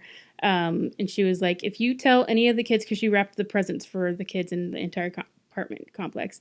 And she was like, if you tell any of the kids what they're getting, I'm going to take all of your presents back. So Christmas Day comes, he unwraps all of them. They are awesome. I still remember what he got. I don't remember what I got. I remember what he got. He got a little mini arcade Pac-Man arcade game. He got an entire box of like 64 Hot Wheels. It was insane. He got like a keyboard. He got like a light up ET doll. Like it was the 80s. So That's so funny. So he, like, I remember what he got, and then she was like, and we're taking all of this back after he unwrapped everything. So that was messed up. And then later, after foster care, it was another thing. But my brother was so stubborn that it didn't matter what she took away from him. He was never going to let her show that he was upset. Because they are very similar in their personalities. I'm very, like, the moderator. Yeah. And they are very much the antagonist. Yeah, well, I mean, I feel like you always kind of have to take on that position where it's like, okay, well, I guess I'm the substitute matriarch of this family while I'm on vacation and stuff, because there's like all this shit happening with my mom right now, and there's all this shit happening with my dad, and this is going wrong. And so I'm just going to come in and I'm just going to take care of everything and make sure everyone's set and organized, and I'll leave. And, you know. Well, it was interesting, too, to be like the mom and the kid, because sometimes I'd be like very bossy, and my mom would be like, I'm the mom. Mm-hmm. And then other times she couldn't call her doctor to see if her prescription could be filled because she couldn't talk to anybody, or she would let a toothache go so long before going to the doctor that she'd be like in bed writhing in pain. Right. Couldn't get out of bed for days because she wouldn't take care of herself. Yeah. So I was taking care of her that whole time, so it was just like that, like weird taking turns being the mom kind of thing. I mean, I'll always really appreciate my mom, because I mean, I don't want to like, my situation was a little bit different. My mom always took Christmas really seriously. She always wanted us to have a really good Christmas. Mine did too. Yeah. And that was always my mom was every holiday, and I celebrate no holidays now. I mean, Christmas was always a big deal. And I remember like if we had a bad Christmas, or if there was, like we didn't really get anything that year or something like that, it was just like she would just, she'd tell me about it, and it's like I just felt like such a failure. And I know, and I always just, my mom, really wanted us to have good Christmases and stuff. But my sister and I, we didn't really have birthdays, because my sister and I our birthdays are a week apart.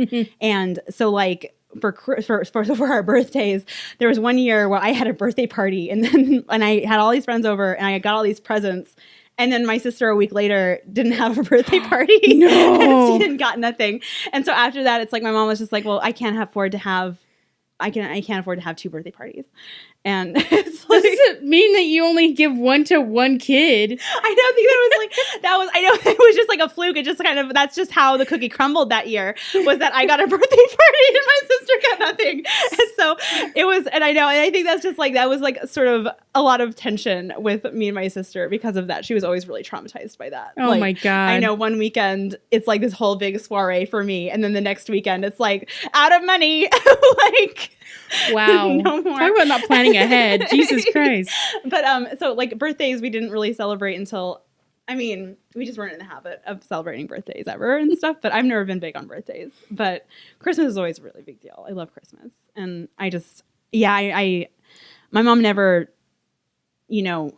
purposely withheld anything from us. You know what I mean? If she wanted, if she could give us, things, she would have and stuff. And it's, yeah, my mom was like that too. She was very generous. She was insane, but she was very generous. Because it's like there's all these kids. Like, childhood obesity and stuff. Like, people don't realize. Like, there's like all of these like kids that grow up poor and stuff, and they're like kids that are overweight, and then these kids get judged, and these parents of these kids get judged and stuff. But people don't realize like these people can't afford anything but a Twinkie. You know what I mean? And if they're having a really shitty day, and shit is really stressful and stuff, they can't buy their kid a toy. They can't buy their kid a basketball. They can buy their kid a Twinkie, for 50 cents. Yeah. But the other thing is that when you're a kid, if you're malnourished, then it messes with your metabolism. Yeah. And your brain and your development. Yeah. So it's you're not allowed to grow up and just have a regular healthy body. I know. Yeah. It's.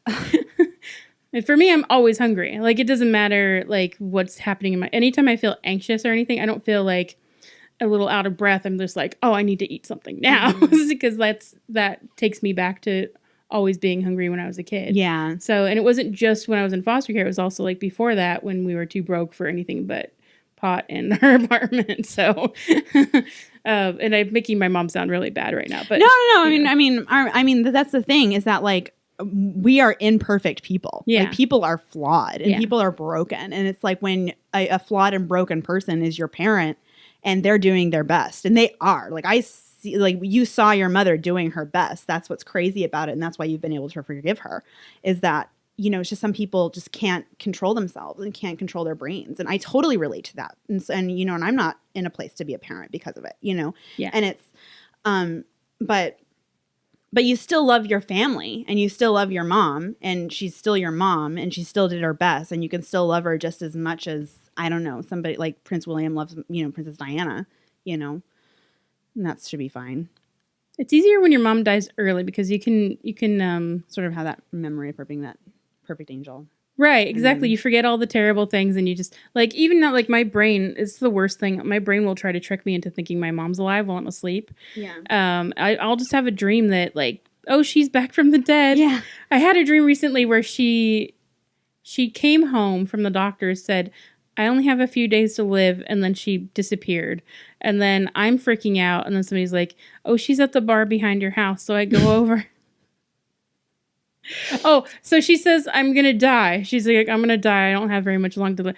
I'm just like, oh, this feels as bad as it did when we thought she was dead the first time. Like a soap opera, you know, like, because I had in my mind, there was a memory of her having been, like, my brain is just an asshole. And it keeps trying to convince me that she's alive because I want her to be alive so bad. And that's the thing, is like when she died and I realized somebody can be that flawed and missed this much. You know, and it really taught me that you don't have to be perfect in order to be loved, and you don't have to be perfect in order to be loved that much. Yeah. Because I don't think I even realized how much I loved her until I didn't get to have her anymore. Because when she was alive, I could resent her, and I could be mad at her, and I could criticize her. But when she died, like I missed even the things I hated about her when she was alive. You know, all the things that used to piss me off. Like, I would have died to get any of that back, you know. Love is such a crazy thing, isn't It's it? such a piece of shit, isn't it? I was like, after my mom died, I was like, I'm never getting married. I'm never having kids. Like, I will never set myself up to feel this bad again. Like, when I found Flappers, too, like, because I was trained from from an early age, like, if something seems great, fucking run away. So I found Flappers, and when I first walked in there, I had this very crystal clear thought in my head. I'm not going to learn anybody's name.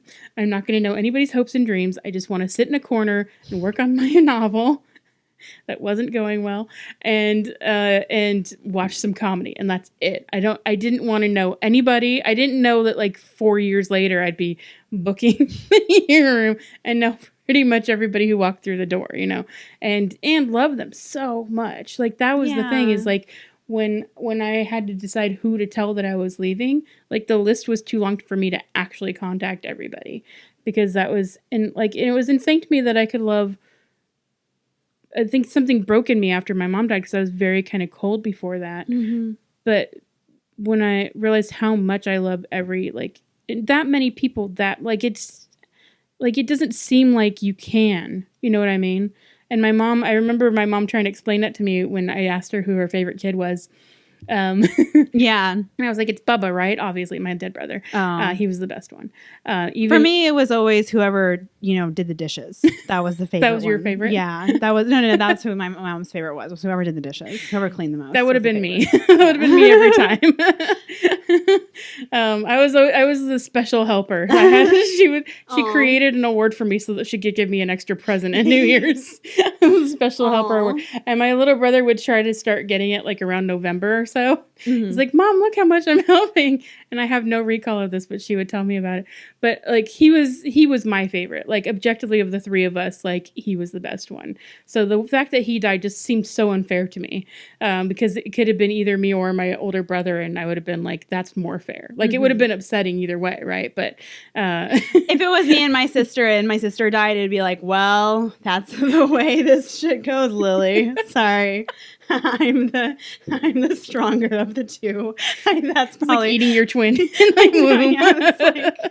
That's probably why I win. That's my attitude would be towards that situation. Well, But he was anyways, also 5 so he was still sweet, and he was still Aww. like he was still the best person he could be. I think at that point, I really wonder sometimes what kind of person he would end up as. Like, would he have been like a drug addict or a narcissist or something? Like, and I don't think so, but it's weird. I have like this surrogate. I told you about like in that family. I have like this surrogate mother type in my life, and she had a relative that she was very close to die of a drug overdose, and he had been like suffering for a really long time, just like couldn't stop doing heroin, you know.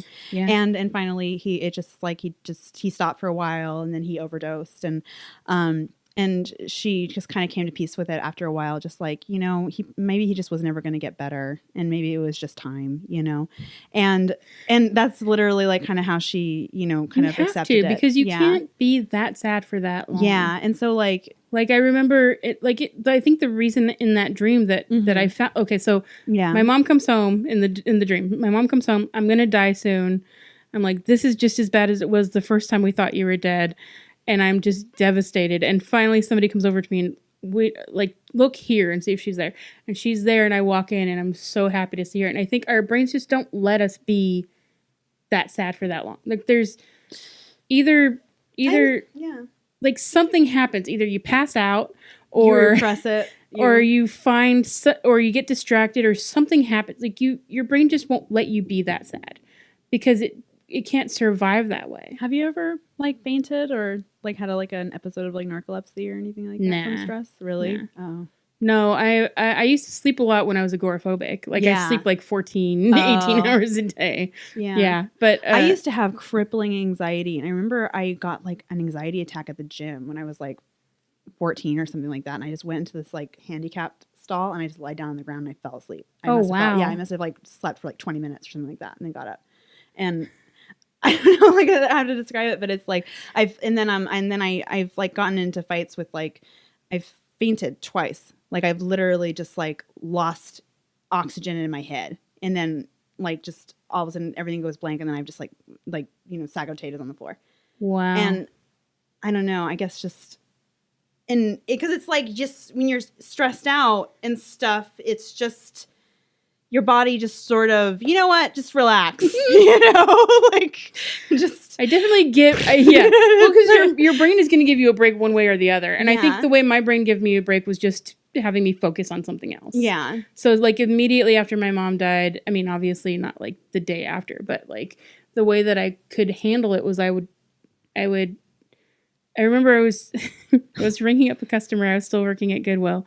I was ringing up a customer. I went over to the credit card machine, so I had my back to him, and I'm running his credit, and I start crying, of course, because he's not looking at me right now. And then I have to stop myself from crying by the time the credit card is done, receipt is done printing, and then I walk back over to him, and I'm like, I wonder if he has ever been where I am now.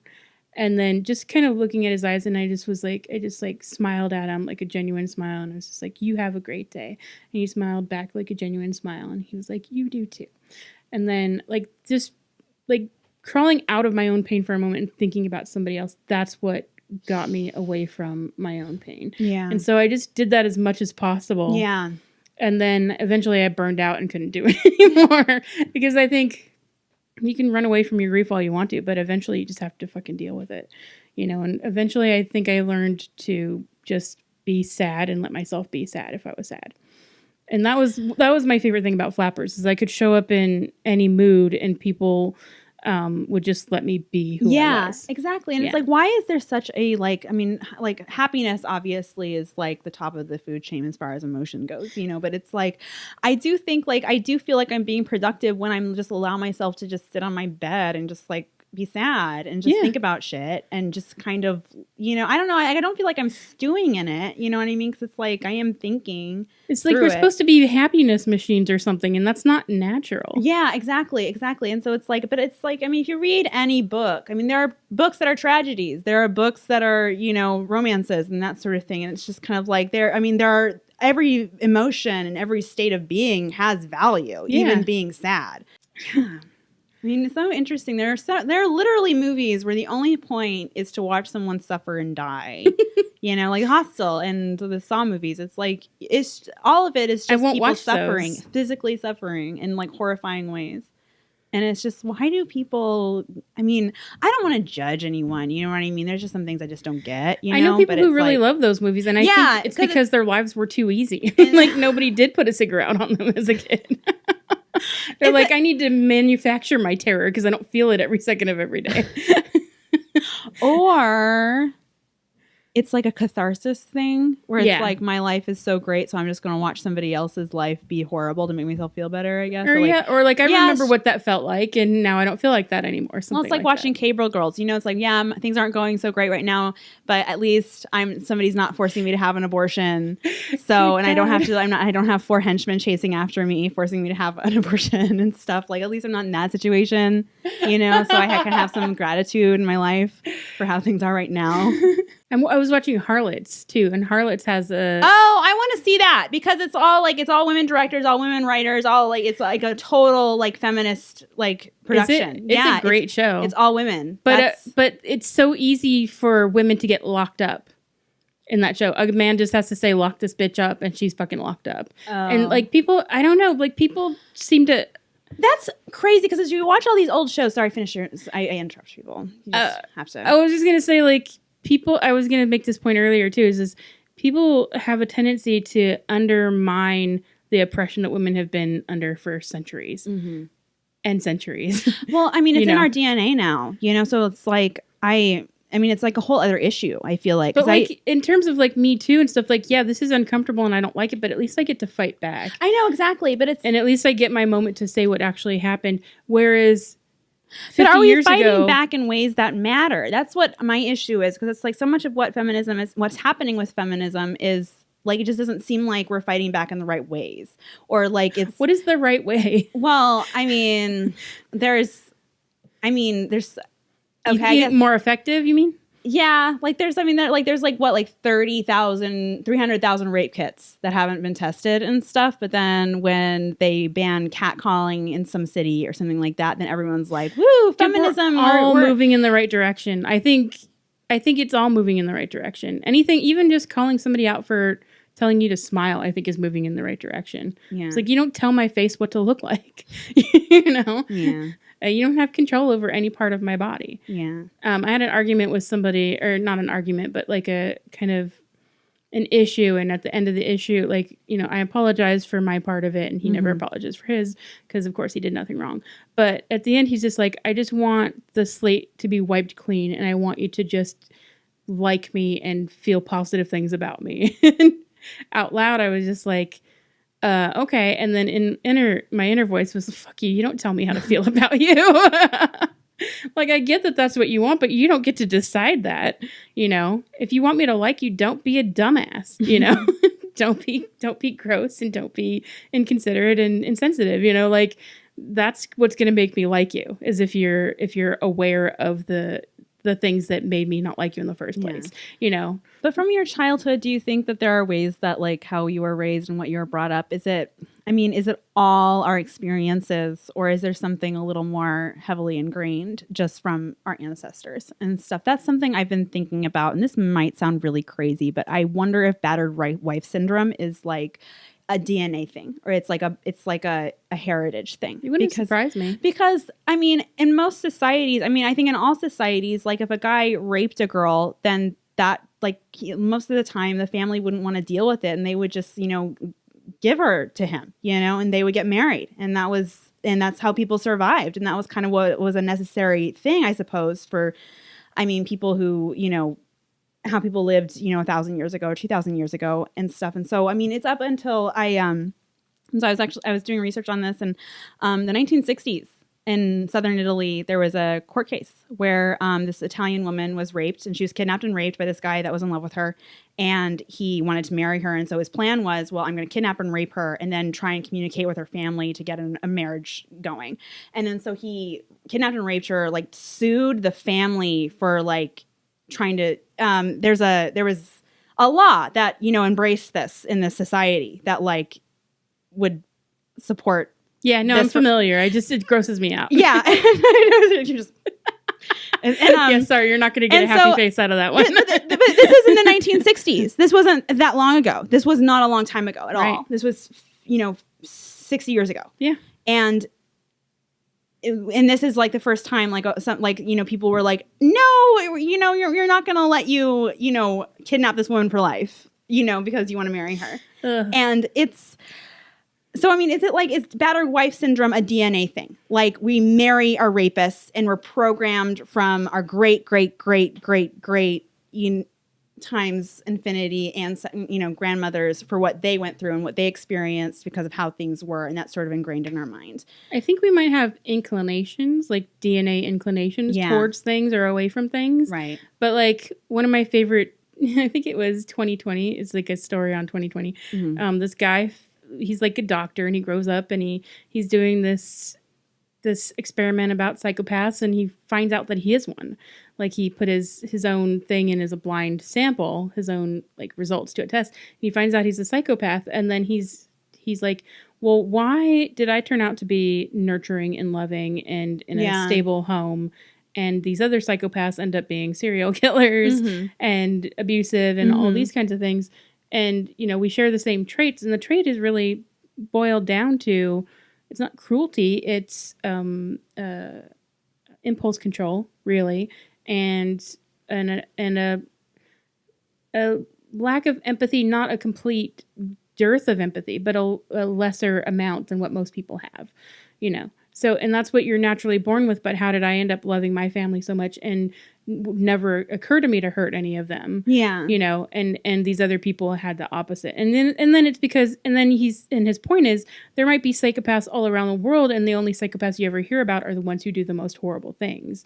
And so, if you think, so he actually outed himself as a psychopath. But he wasn't a psychopath. If he was loving and nurturing and he didn't have those impulses, then he wasn't a psychopath. It was just his DNA. The thing that makes you a psychopath isn't cruelty and wanting to hurt people. It's impulse control and a lack of natural empathy, like a lesser amount than what a lot of people have. That's it. And what people do with that is vastly different. So some people go and murder a bunch of people, and some people get married and have happy lives. And for him, it was he was raised by loving parents, and he was raised in a stable home, and so he knew what that looked like, and he knew that was what he wanted to go towards, and that's what he created for himself. You know, so he outed himself as a psychopath so that he could prove that all psychopaths aren't criminals, hurtful people, etc. Mm-hmm. And so that if you're concerned that you might have these tendencies, that doesn't mean that you're a monster. Yeah. You know, so it was him like basically trying to reassure people that if you have certain tendencies, then you're not a monster. Do you think they should do a study on women that have had like, you know, multiple abusive relationships and stuff that might not have been nurtured or, you know, raised in... Like if you were raised in a perfectly loving household and you ended up with a... Yeah, like just... bad person. Anyway. Yeah, because it happens, you know, for sure. It does happen. I don't know. I think for me, my solution to never being in an abusive relationship was to never be in a relationship. So that might have been a little too extreme. But you've never been in a relationship? Oh, hell no. What? No. Mm-mm. I've never even been on a date. Like I've never like had a guy ask me out on a date and then we went on a date and then, I mean, I've sort of had that, but not like an actual, like, I want to date you. Like, let's hang out, like that kind of bullshit. Or let's just have sex, like that kind of bullshit. Well, but not that, like... Okay. Oh, you're getting upset. You were more upset about this than my childhood.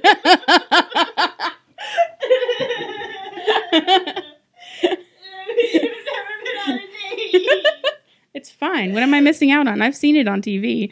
Okay.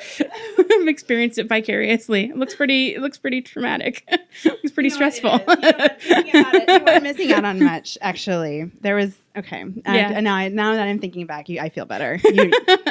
I'm not upset about it, so you don't need to be upset about it.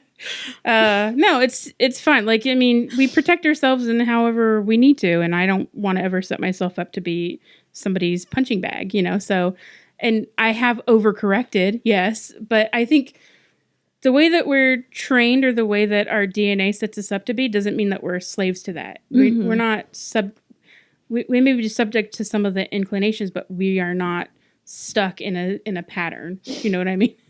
I'm going to take you out on a date. Friday night. I want you to get dressed up, and I'm going to take you out to dinner and to a movie and for drinks, and you're going to have so much fun. Only if you roofie me. Huh? You have to promise to roofie me. Then it's a real date. What right? you mean refute? You have to roofie my drink.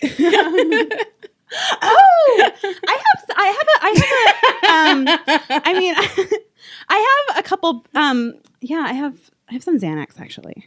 I haven't done anything with it. I don't like Xanax. I don't actually want to be drugged. I could do the whole. If you want the whole experience, I do have Xanax. No, there's something I've been avoiding my entire life, and I don't want to do it now. I have hope though, because Jackie Cation didn't. Her first boyfriend is her husband now. I think she's been with him for 15 years, and he's her first boyfriend. Like, she'd had hookups and stuff before, but he's her first like relationship. Aww. And they really love each other, and they really make each other laugh, and they really get along with each other. So I'm not like devoid of hope, but I'm definitely not desperate to throw myself at anybody who would, whatever, give me the time of day or whatever. We're going to make a Match.com. Oh, God. I do not want to on my date. That's how Jackie met. I've heard a lot of good things though. about Match.com. I think Match.com will be for you. We'll I saw a comedian on there, and I was like, I'm never coming back here. Which one? I'm not saying. Really? I'll tell you later. Okay. Okay. On Match. It might have been Okay Cupid. Okay Cupid? Oh. I thought Okay Cupid is more of like a hookup thing, I heard. Honestly, I thought Tinder was a hookup thing, and now people are getting married from it. Tinder is definitely a hookup thing. At least that's been my experience. It's always been hookups. I mean, I don't know. I guess I've dated some guys I met on Tinder for like maybe like a few months or something like that, but nothing like serious, nothing like that lasted that long. I don't know. I think I'm pretty sapiosexual, so it's like looking at somebody's photo doesn't really. That means you like people who are smart, right? Yeah. I know. I don't know. I mean, that's what that means, right? Sapiosexual. That you're attracted to intelligence. Well, I'm just attracted to kind of how people think, I guess. And it's kind of like if somebody I can have a conversation with and that sort of thing. It's more about what it does for me. You know what I mean? If it stimulates me, and if my mind is going, and what they're saying to me is making my mind, kind of start working and stuff, then that's an attractive thing. But also, I think it also has a lot to do with pheromones. I mean, how someone smells. I mean, that's actually it's crazy. Like, we really are animals. Like, how someone smells is super important. Yeah. And how you're attracted to them. Unless you don't have a sense of smell. Oh, that's true. Yeah. Do you have a sense of smell? I do. Yeah. Okay. It smells really. If a guy smells like Downy fabric softener, I'm in. Downy fabric softener? Yeah. Oh. He used to sit behind this kid in 10th grade, and he could smell his clean clothes. I probably would have dated him just from that. It's so like your clean clothes. I just love that smell. It smells so good. It's very comforting. That's great, because when you were a little girl and you had to go wearing the same outfit because right, I was smelly. I couldn't smell myself. I didn't know why the kids were so mean. I figured it out later. I was like, yeah, I go to school every day with like bruises and dirty knees and torn pants. That's so sweet. Like, the guys that you like have clothes that smell good, and the guys that have. I have like smelly guys before, but yeah, I like nice smelling guys. Yeah, for sure. Mm. Guys who know how to wear cologne. Or too much. It's like the guys that wear too much. Yeah, no, it has to be like the right amount. Yeah. I don't know. I like a natural musk, honestly. The guy can just sort of like smell good without anything. Is that possible? I don't know. Yeah, if that's possible. there's like this musky, mossy smell that some of them have. Maybe you're just attracted to trees. They're tall. Maybe it's the smell. Maybe like abusive guys smell like trees or something. Like they have this musky, mossy smell. They're tall and they smell like trees.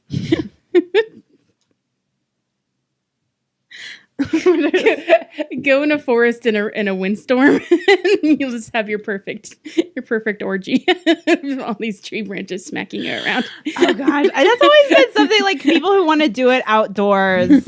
I mean, it's just bugs. What are you doing? Like outside in the elements. It just seems. I don't know. Some people have. That's been like a fantasy that has been presented in my general direction a couple of times, and it's always been like, oh. But well, what do you think about women who like seek out restitution? I think that's actually fair, honestly. Like it's like because I mean I feel like there's just like you can't really win, and you're willing to and it's like you don't want to ruin somebody's life, or like ruin somebody's livelihood, but they did something that really deeply affected you, like rape or like assault and that sort of thing. So it's like if somebody wants to go about it like, hey, you owe me, dude. Like, I have to live with the shit you did to me. I have to deal with Alcoholics Anonymous. I have to deal with therapists. I have to deal with treatment. I had to find another job. Yeah. All of the shit that happens when somebody does shit to you. You know what I mean? I actually don't think like just calling them up and saying like, hey, how about you give me like $1 million? You know what I mean? And we'll call this good. I actually don't think that's unreasonable. Like, I mean, I'm sorry. I don't. Like, I mean, if we're in a world where it's like, I mean, Rose McGowan's she was paid $100,000 to be raped. Like that's essentially what it is. Like, she was paid after the fact. Like she didn't say you can rape me if you pay me $100,000 because then that wouldn't have been rape. That would have been consensual sex. I know, but but that's like if she's paid. I mean, that's what it is though. You're paid for having been raped, and it's like okay, so I was raped by you, and I'm fucked up for life. So how about you just cushion my life a little bit to make it easier so I can deal with what you did to me, and so make room for all that therapy so I'm not working all the time. Yeah, I just don't like when women are judged for taking that route, when something happened. Yeah. And I think honestly I think seeking restitution also has the effect of saying it's making it public. Yeah. And it's saying you owe somebody something because you took something from them. Sure. So I don't judge that either. I think it's annoying when people are like, you're just after the money. And even if that was true, so fucking what? You're still the one who is the rapist. Could you imagine how much nerve would you have to threaten someone, like to blackmail someone like that? I mean, how much? I know we have to be in tune with our capacity for evil, but it's like, how could you like just like, I know what I'll do. I'll accuse, and it happens, but it's like what 1% of cases or something like that, yeah. And then it's just dismissed as like, oh, this is the norm. Like that drives me crazy. Yeah, like it can't be 40 women just trying to get money from one guy, At what number are we going to start believing people, Well, even if it's just one. I mean, because I think that there are people who, most rapists probably aren't serial rapists. They probably just had a bad night. They they just drank too much and then just went crazy. I mean, temporary insanity is definitely a thing. You know what I mean? Like, I think doing a monstrous thing doesn't make you a monster. Right. If you regret it and do your best to never behave that way again. But I also think that there needs to be some accountability because getting away with it is part of what makes you think it's okay to do it again. Sure. Like that's why I get so mad about the Bill Cosby thing because he didn't rape 40 women by himself. He had help. He had help from his executives and all the people keeping all that shit quiet. And it was more than 40 women, but that's how many we know about now, right? 40 whatever, 46 or whatever. Like he wasn't everybody who was complicit in keeping that quiet and keeping that a secret and trying to save their own careers is complicit in every woman who got raped after they found out and didn't do anything about it. So that's what bothers me. Yeah. Well, like Harvey Weinstein's ex-publicist, that woman that committed suicide, she was the woman that was sort of the mediator between Rose McGowan and the Harvey Weinstein thing in that whole And so she still worked for Harvey Weinstein when she committed suicide, and when the whole thing came out and stuff. And so it's like, but it happened like 10 years ago, and this woman, like, you know, I mean, somebody did feel guilty. Somebody committed suicide. Somebody definitely felt guilty being a part of the machine. And so it's like, I think stopping these situations from happening is actually saving everyone involved, including the people that are complicit, because the people who are complicit are going to have to live with that. And every one of Harvey Weinstein's assistant who walked one of those actresses or models to his hotel room to be assaulted and raped or abused in some way is going to have to live with that for the rest of their lives. That they walk there. Or you think even about like a Louis C.K. or something. Yeah. Where like if somebody had pulled him aside 20 years ago and been like, dude, keep your dick in your pants. Like, don't trap people in a room with you.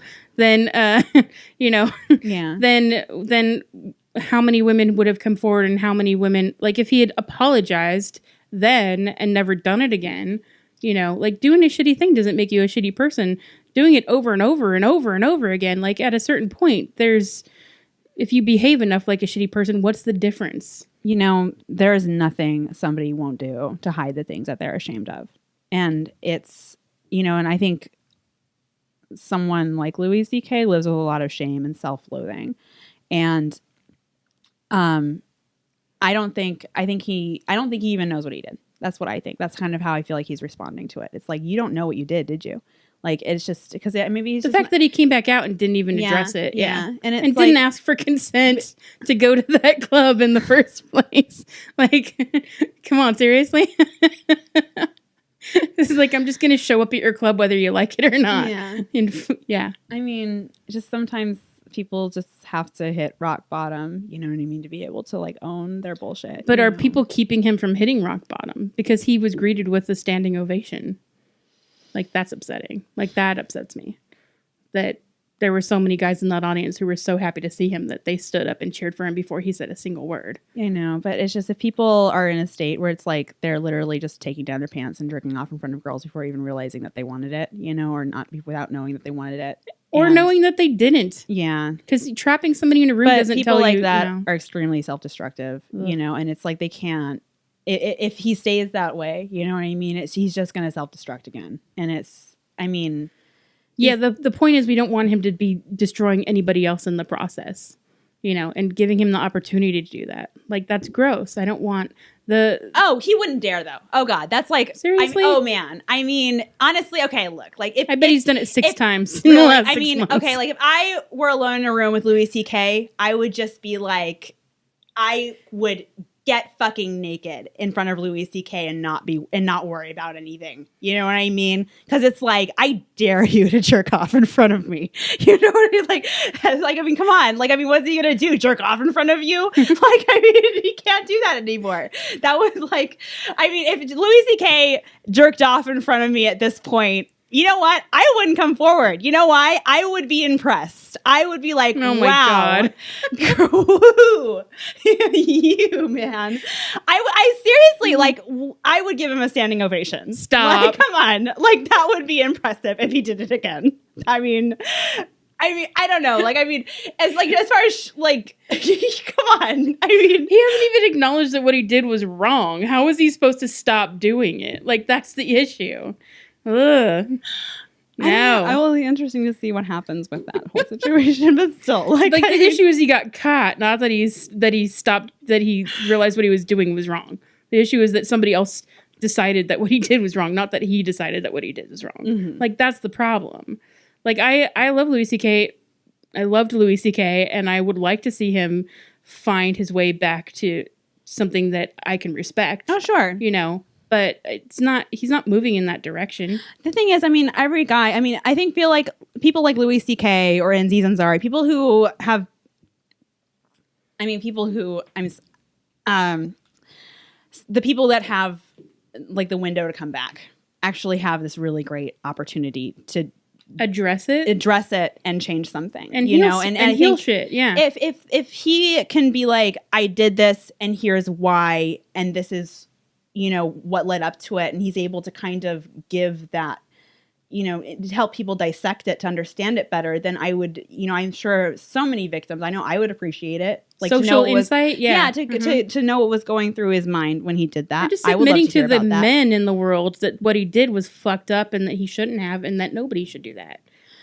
I mean, well, he knew that before. It's not that, that's the thing. I mean, that was kind of why it was so surprising to me, is that it's like, this isn't a guy that just doesn't know what rape is. It's just like, he's pretty well versed. He had jokes that were pretty knowledgeable on those subjects. Right. So it's like if they don't want it, don't do it. Yeah. It's pretty straightforward. Yeah. And I mean, he had rape jokes he actually had funny rape jokes. Like that one where it's like, the going on a date and statistically we're going to your death or whatever, that was hilarious. That was so funny, and it's like, it was a great rape joke. And it's like, I don't know. I just, if he can help and if he can do something and if he wants to turn things around for himself, then I think that he should want to turn things around for other people and stuff. But, yeah, I think if he can tune into his capacity for doing wrong, I think he could do a lot of good. That's what I think. But would you ever, like, what situation would you book Louis C.K.? Like, would you? Thankfully, I'm not in that position anymore. You're like, if he could make it funny, if he could make what he actually did funny and elevate the discourse of this kind of situation, then that would be a good enough reason to book him again. Because until then, like, what is he doing? He's just doing the same thing, talking about the same shit he talked about before with the same level of insight. And who cares? Mm-hmm. Who even cares? Like, meh. I'd rather book any female. Yeah. Any female. Yeah. Even when I don't like. Really? Yeah. Well, I wonder, any female. I would too. Mm-hmm. I agree. There's one female comedian who I wouldn't book, but that's because I know her personally. And, no, I'd rather hear from any woman than that guy. Any woman. No matter how fucked up or how much I disagree with her or how that's not part funny of I don't think she is. letting the market dictate things and stuff. It's like, Louis C.K. had a big female audience. He did.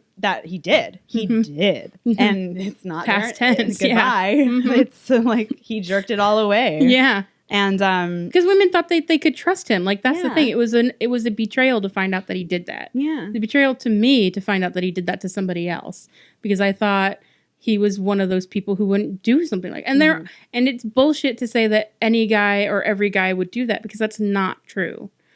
So I would rather watch any guy who would not do that, and any girl who, even if I don't agree with her politics or whatever, just give somebody else the microphone. Give somebody else, give a different perspective other than the same rapey piece of shit that we've been listening to for 20 years, over and over again in every different body shape and type.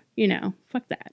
Thank you for having me, Crystal. This was so nice. Yeah. I just had fun. This was just fun. I hope it's a good episode. This was just. Anyways, Crystal is just one of the best people in the world, and it's such a blessing. I cultivate that in myself. Yeah. I think okay. My main reason for wanting to be on a podcast, other than getting to know you better and stuff, is if anybody tunes in who is a comedian, understand that life isn't fair and things aren't going to work out because you're a good person or because you're the funniest person in the room. Just understand that and manage your expectations, and just understand that being a person is more important than being a comedian. It's more important than being an accountant. It's more important than anything else. I had he wasn't my intern, but we were interns at the same time, and he killed himself. And this was the guy who, I'm just ending on a really high upbeat note. This was a guy who had been kicked out of medical school, and he had started comedy, and that was what he really wanted to do. But he still had all this guilt and shame about the fact that he wasn't a doctor like he thought his family wanted him to be. And I was at his funeral, and nobody at his funeral, especially his parents, wanted him to be anything but breathing. So what you do as your vocation, what you do day to day, how much money you make, where you live, none of that shit matters. What matters is who you are, what you bring into the world, and that's it. That's all anybody wants from you. That's all that anybody who loves you wants from you. Just keep breathing. So quit comedy, quit accounting to do comedy, but keep breathing. Whatever you do, just keep breathing. So that's it. No, that's wonderful. Thank you. Thanks for watching. And again, Crystal was just one of the most phenomenal people ever. And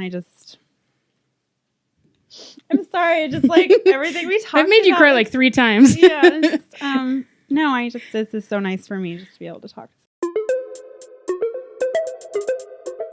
Well, that was this week's episode. I hope you all enjoyed it. Thanks, Crystal, for coming and being on my podcast and sharing your story. I hope you guys got a lot out of it. I did. And I will see you guys next Monday. Bye.